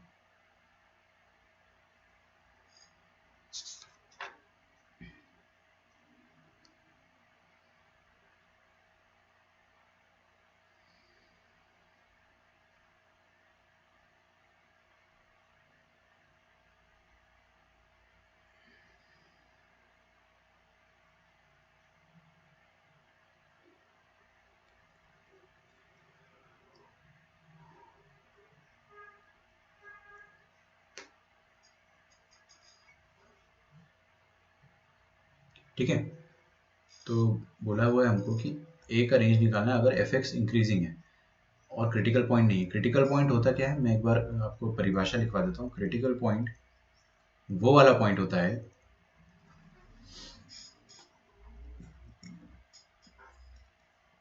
क्रिटिकल पॉइंट वो होता है जहाँ पे एफ डैश एक्स 0 होता है और F dash x not defined होता है, और एफ एक्स यहाँ पे इंक्रीजिंग दे रखा है। Since F of x is increasing for all x belonging to R, मतलब सारे एक्स के लिए वो अगर इंक्रीजिंग है तो इसका मतलब क्या होगा कि इंक्रीजिंग फंक्शन का डेरिवेटिव हमेशा पॉजिटिव आता है। एफ एक्स क्या है, ए एक्स माइनस साइन एक्स, तो एफ डैश एक्स क्या आ जाएगा आपके सामने, एफ डैश एक्स आ जाएगा ए एक्स का ए और साइन एक्स का कॉस एक्स। ये एफ डैश एक्स क्या आना चाहिए, हमेशा पॉजिटिव आना चाहिए, सही बात है क्या? अबे समझ में आ रहा है ना? हाँ, तो ये आ जाएगा A is greater than cos X. अब आपको ए का रेंज निकालना था। अब एक बात बताओ आप, ए को अगर कॉस एक्स से बड़ा होना है, ए को अगर कॉस एक्स से बड़ा होना है तो ए को कॉस एक्स की मैक्सिमम वैल्यू से बड़ा हो जाना चाहिए। कॉस एक्स जो है वो खुद -1 से 1 के बीच में लाया करता है। अपने को यही नहीं पता कि कॉस एक्स क्या है, लेकिन हमको ये पता है कि अगर कॉस एक्स का वैल्यू क्या है, मैक्सिमम वैल्यू क्या है कॉस एक्स का 1, कॉस एक्स का जो मैक्सिमम वैल्यू है वो है 1। और अगर ए कॉस एक्स के मैक्सिमम वैल्यू से बड़ा हो गया, ए अगर cos x के मैक्सिमम वैल्यू से बड़ा हो गया तो वो सबसे बड़ा हो जाएगा, cos x से बड़ा हो जाएगा। ठीक है, मैंने आपको एक चीज सिखाई थी एक समय कि अगर कोई नया स्टूडेंट आता है, आपको बोलना है कि ये पूरी क्लास से बेहतर है, तो उसको बस क्लास के टॉपर से बेहतर होना है, बाकी सबसे तो नेचुरली बेहतर हो गया है ना। तो इसको बस cos x में क्या है, -1 से 1 का रेंज है, बस 1 से बड़ा होना है उसको, तो a ग्रेटर देन 1 में अपना काम हो जाएगा। अब सेकंड क्या है, no critical point.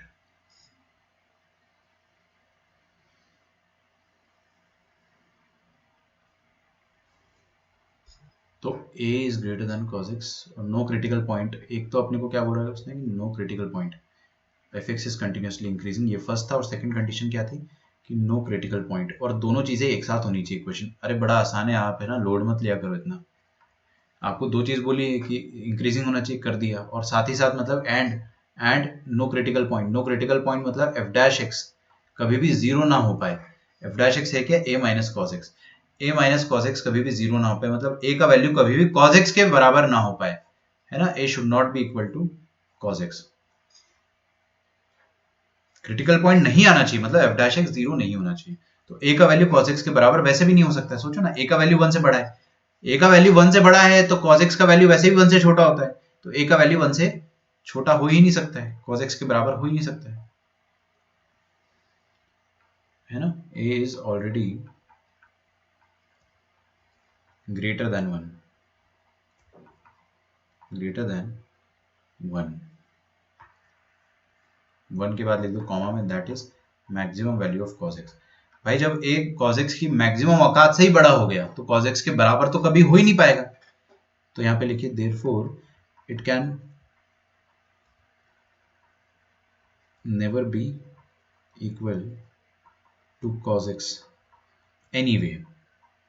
cos x तो वैसे भी बड़ा नहीं हो पाएगा, so no solution from here, यहाँ से कोई सॉल्यूशन नहीं आएगा आपके पास, क्योंकि cos x के बराबर हो ही नहीं पाएगा वैसे भी।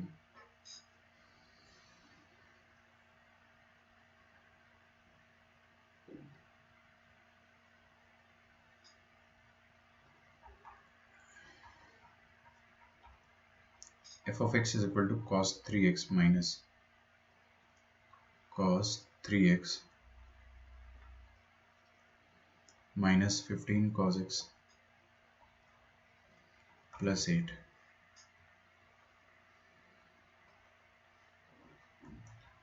Find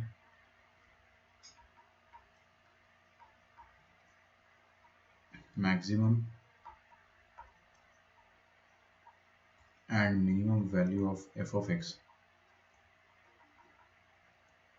Find maximum and minimum value of f of x in x belonging to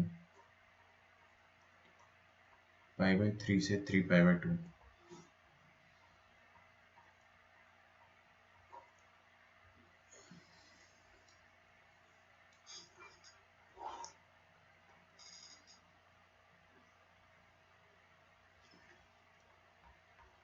ठीक है, तो आपको बेसिकली जब भी मैक्सिमम, सुनो मेरी बात, आप लोग एक बार लिखते रहो लेकिन सुनो, आपको मैक्सिमम मिनिमम वैल्यू निकालनी है, मतलब आपको रेंज निकालना है। रेंज निकालने के दो तरीके होते हैं, एक तो डायरेक्टली रेंज निकाला था, जैसे कि अपना इस क्वेश्चन में निकला था रेंज, है ना। कौन से क्वेश्चन में, ये वाले क्वेश्चन में दिख रहा है आपको। इस क्वेश्चन में अपन ने रेंज निकाला तो थोड़ा सा ग्राफ बनाना पड़ा है अपने को, किसका, ये ए की पावर ऑफ का ग्राफ तो नहीं बन पाया, लेकिन पावर में जो क्वाड्रेटिक है उसका ग्राफ बना दिया। क्वाड्रेटिक के मिनिमम और मैक्सिमम वैल्यू के अकॉर्डिंग अपन ने रेंज थोड़ा सा कॉमन सेंस लगा के निकाला यहाँ पे अपन ने रेंज निकालने में, यहाँ तो खैर रेंज निकालना नहीं अपन ने, यहाँ पर अगर आपको फिर से रेंज निकालना है तो आप क्या करेंगे, फंक्शन का या तो ग्राफ बना दो, तो आपको पता चल जाएगा मिनिमम ये है, मैक्सिमम ये है। और ग्राफ नहीं बना सकते हो तो आप कॉमन सेंस से रेंज निकाल लो, लेकिन कॉमन सेंस यहाँ पे नहीं लग पाएगा क्योंकि फंक्शन थोड़ा सा उटपटांग है। तो आप क्या करें कि इस फंक्शन का ग्राफ बना दें। ग्राफ बनाने के लिए आपको थोड़ी सी मेहनत तो करनी पड़ेगी। तो मैं क्या करता हूँ, ग्राफ बनाने के लिए चेक करता हूँ कि एफ डैश एक्स कहाँ कहाँ इंक्रीज हो रहा है। तो कॉस 3x का डेरिवेटिव कितना हो जाएगा, -3 sin 3x minus 15 cos x आ जाएगा 15 sin x और 0, ये आ गया आपके पास। ठीक है,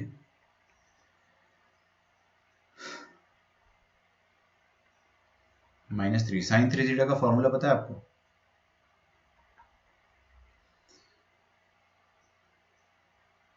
sin x minus 3 sin x minus 4 sin cube x, sorry ये 3 बाहर जो लगा वो ब्रैकेट में है, तो 3 sin x minus 4 sin cube x plus 15 times sin x। आप चेक कर लो कि ये एफ डैश एक्स कहाँ कहाँ के लिए इंक्रीजिंग है। ग्राफ बना रहे हैं ना अपन, तो पता तो करो फंक्शन किधर इंक्रीजिंग है किधर डिक्रीजिंग है, तभी तो ग्राफ बना पाएंगे। और ग्राफ बना लिया तो मैक्स मिनिमम पता चल जाएगा आपको। ठीक है, तो यहां से अपन क्या करेंगे, -3 sin 4 sin क्यूब x है ना,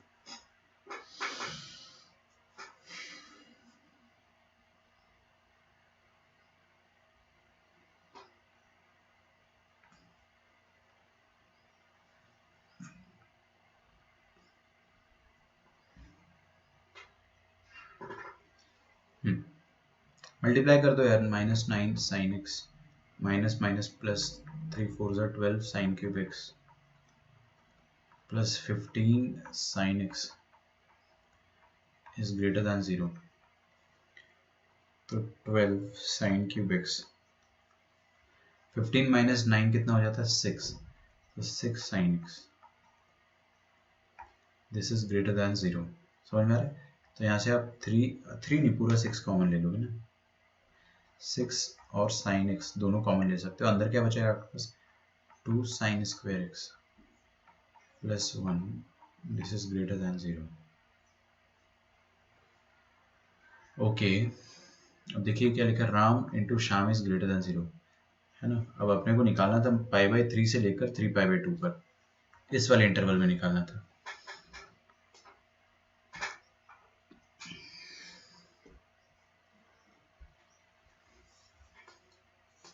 काम करते हैं, ये देखो क्या लिखा आपके सामने, 2 sin स्क्वायर पॉजिटिव, अब square of A number positive और 2 मल्टीप्लाइड है पॉजिटिव, और इसमें 1 एडेड है तो सब कुछ पॉजिटिव। तो इनइक्वालिटी में कुछ भी चीज़ पॉजिटिव दिख जाती है ना, उसका बहुत फर्क पड़ता है। आप उसे डिवाइड कर दो, आप उसे डिवाइड कर दोगे तो आपको क्या मिल जाएगा, 6 sin x is greater than 0। मतलब बेसिकली आपको चेक करना है कि एफ डैश एक्स क्या है आपके पास, 6 sin x, और 6 sin x पॉजिटिव चेक करना है आपको। तो आप बस इतना चेक कर लो कि sin x कब पॉजिटिव है, 6 तो वैसे भी पॉजिटिव होता है, और sin x पॉजिटिव चेक करना है आपको इन द इंटरवल π/3 से 3π/2। समझ पाते हो ना। अब ये इंटरवल क्या लिखा है, ये आपको एक बार में खोपड़ी में घुस जाता है, क्या है इंटरवल, 3π/3 मतलब 60 डिग्री, 60 डिग्री से 270 डिग्री तक। आप 60 से 270 डिग्री मैं क्वाड्रेंट सिस्टम में बना सकता हूँ। यहाँ कहीं आएगा आपके सामने 60 डिग्री, और 270 डिग्री यहाँ कहीं आएगा, 270 डिग्री यहाँ कहीं आएगा। तो इस बीच में साइन कहाँ कहाँ पॉजिटिव होता है वो आपको यहाँ पे लिखना है। तो साइन 60 डिग्री से लेकर ये 180 तक, पाई तक पॉजिटिव होगा। तो आप क्या लिख लो, x बिलोंगिंग टू 60 से लेकर सेकेंड क्वाड्रेंट तक ही पॉजिटिव होता है, तो पाई तक ये आपका साइन x जो रहेगा पॉजिटिव रहेगा। इसका आंसर क्या आ गया आपके पास, π/3 से पॉजिटिव। तो इस बीच में फंक्शन मोनोटोनिकली इंक्रीजिंग करेगा, मोनोटोनिकली इंक्रीजिंग। और बाकी का जो बचा इंटरवल है वो कौन सा, ये वाला जो मैं शेड कर रहा हूँ, पाई से लेकर 3π/2। तो पाई से लेकर 3π/2 आपका फंक्शन क्या रहेगा, मोनोटोनिकली डिक्रीजिंग। अच्छा खासा आइडिया लग गया। अभी आप है ना ग्राफ बना सकते हो। मजाक लग रहा है आपको? देखिए आपको ग्राफ कहाँ से बनाना है, 60 से स्टार्ट करना है ग्राफ। तो मैं मार्क कर देता हूँ, 60 डिग्री यहाँ पर होगा और 270 डिग्री 3π/2। यहाँ पर होगा। ठीक है, तो पाई/3 आप रखें इधर ओरिजिनल फंक्शन में, पाई/3 रखो, अरे रखो ना यहाँ पाई/3, पाई/3 रखोगे तो पाई/3 का 3 कट जाएगा, पाई बचेगा। कॉस पाई कितना होता है -1, और यहाँ पे पाई/3 रखोगे -1 -15 कॉस पाई/3 मतलब कॉस 60 डिग्री, और कॉस 60 डिग्री मतलब कितना हो गया, हाफ। तो ये 15/2 प्लस 8, 8 -1 कितना हो गया 7, 7 माइनस 7.5, ये आ जाएगा -0.5। तो आपको इतना समझ में आ गया ना कि आपका ग्राफ जो है पाई/3 पर क्या वैल्यू ले रहा है, -हाफ। ये वाई एक्सिस बना देता हूँ मैं, अगर आपको ज़्यादा फड़फड़ाहट हो रही हो तो आ जाएगा -हाफ। अब देखिए पाई/3 से पाई के बीच में फंक्शन इंक्रीजिंग है, तो इस बीच में फंक्शन क्या है, इंक्रीजिंग है, बाकी यहाँ से यहाँ तक डिक्रीजिंग है। तो आपको -हाफ पाई/3 से पाई/3 से पाई ना, पाई/3 से पाई, ये 60 डिग्री है, ये 270 है, तो पाई यहाँ कहीं आएगा। ओके, हाँ भाई, तो ये आ गया आपका -हाफ। पाई पर कितना वैल्यू आ रहा है, रख दो यार यहाँ पे पाई। कॉस कितना आ रहा है 3 पाई, कॉस 3 पाई आ जाएगा आपके पास -1 माइनस कॉस पाई आ जाएगा +1, और ये आ जाएगा 8, 8 - 2 कितना आ जाएगा 6। तो पाई पर वैल्यू आ जाएगा आपका, मैं लिख देता हूँ ना, f(पाई/3), ये कितना है अपने पास -हाफ, दिख रहा है ना, ये देखिए -हाफ। f(पाई) मैं भूल गया कितना आया था, 6 आया था क्या, यहाँ पे रखो पाई। तो यहाँ पे अगर आप पाई रखोगे 3 पाई, cos 3 पाई 1 पाई 2 पाई, और ये 3 पाई, 3 पाई उधर आएगा, नेगेटिव होता है ना, सही तो किया था अपने। -1 माइनस cos पाई कितना होता है 1 -15 और 8 -16 प्लस 8 -8,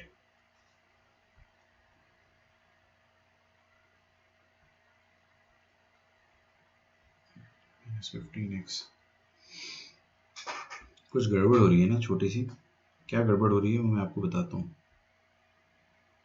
-8 आएगा तो फंक्शन आपका इंक्रीज नहीं कर पाएगा, -8 आ रहा है तो फंक्शन आपका डिक्रीज करेगा ना, मुझे इंक्रीज कराना है पाई/3 से, मुझे इसको ऊपर ले जाना है और फिर नीचे लाना है, ऐसा कुछ। तो कोई बात नहीं, मैं f(3 पाई/2 चेक करता हूँ, कुछ मिस्टेक हो गया जो अपन पकड़ नहीं पाए ना। तो 3 पाई/2 कितना हो जाएगा 270 डिग्री, 3 पाई/2 यहाँ पे रखेंगे कितना आ जाएगा आपके पास,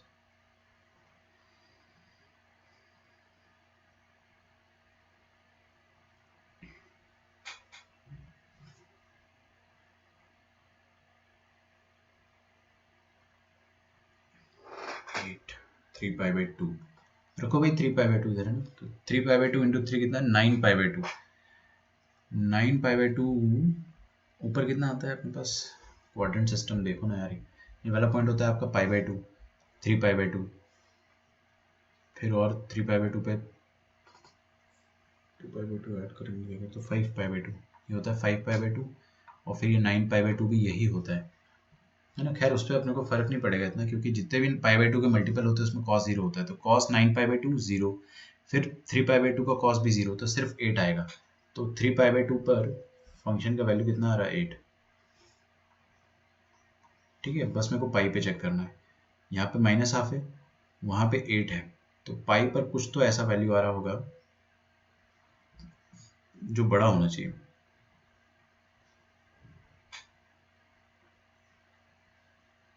ठीक है, मैं आपको बस 2 मिनट में छोड़ देता हूँ।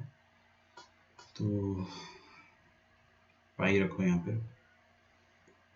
क्या है अपने पास function f(x) is equal to cos 3x minus 15 cos x plus 8। तो पाई रखेंगे तो cos 3 pi minus 15 cos pi, ज़्यादा नेगेटिव हो जा रहा है ये, पाई/3 से पाई के बीच में फंक्शन इंक्रीजिंग है, पाई से 3 पाई/2 में फंक्शन डिक्रीजिंग है। ये होता है पाई, सॉरी ये होता है 2 पाई और ये होता है 3 पाई ना। तो कॉस यहाँ पे 1 होता है, यहाँ पे -1 होता है, फिर कॉस यहाँ पे 1 होगा, यहाँ पे 8 है। मेरे ख्याल से क्वेश्चन में -8 रहा होगा, पर पता नहीं, चलो कोई बात नहीं, अब जो है सो है। 8 - 2 = 6 चलेगा, है ना, 6 है। मेरे पास आंसर गलत लिखा हुआ है जहाँ तक मेरे को लग रहा है, तो अपने पास ये आंसर आ जाएगा 6 के बराबर। अच्छा ये सॉरी 6 नहीं, -1 cos पाई भी -1 आ जाएगा, -1 और +8। तो हाँ आ तो गया ना यार, -1 + 15 + 8, 15 + 8 कितना आ गया आपके पास, 23, -1 22, ये आ जाएगा 22 आ जाएगा अगर, तो देखिए -½ और ये 22 तक जाएगा पाई पे 22 बनेगा, और पाई बाई 2 पे ये 8 होगा। तो आपका फंक्शन यहाँ से देखो, बोल रखा है ना आपको, पाई/3 से पाई में इंक्रीज करेगा, तो इस इंटरवल में इंक्रीज कराना है। तो ये इंक्रीज हो गया, फिर इसके बाद वाले इंटरवल में डिक्रीज होना है, और डिक्रीज भी ऐसा वैसा नहीं, ये देखिए ये इंक्रीज हो गया,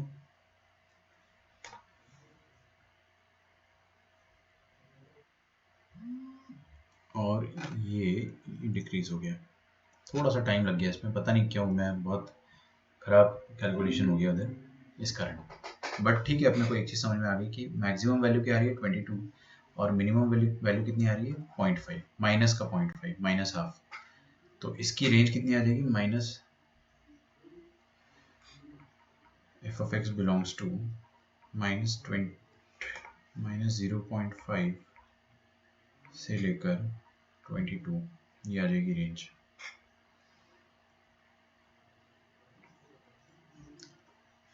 हो गया है ना लेक्चर अपना, वैसे भी 2 घंटा टच करने को आ गया है।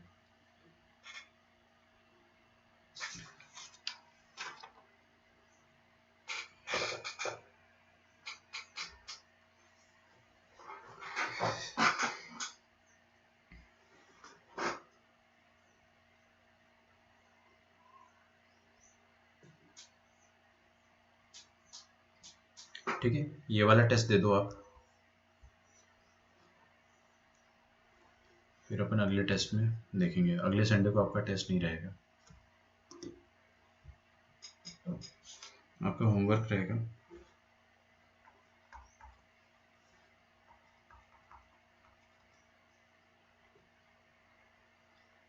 फाइंड, अरे वो फिर मेरे को बात करनी पड़ेगी ना कि टेस्ट कैंसिल करा दो, बार बार मैं कॉल नहीं कर सकता हूँ।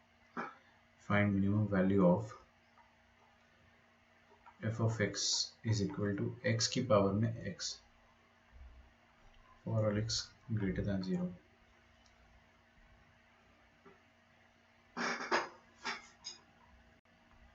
Also draw its graph.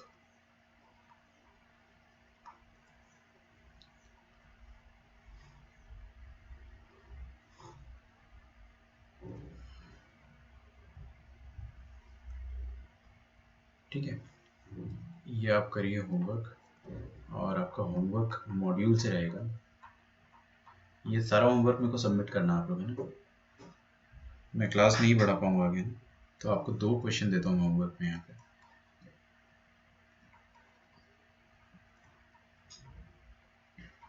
पे। Draw graph of f(x) is equal to x to the power 1 by x for all x greater than 0।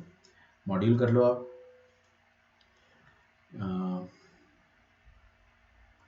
Monotonicity, increasing and decreasing function का monotonicity, increasing and decreasing function करके आएगा आपको module में।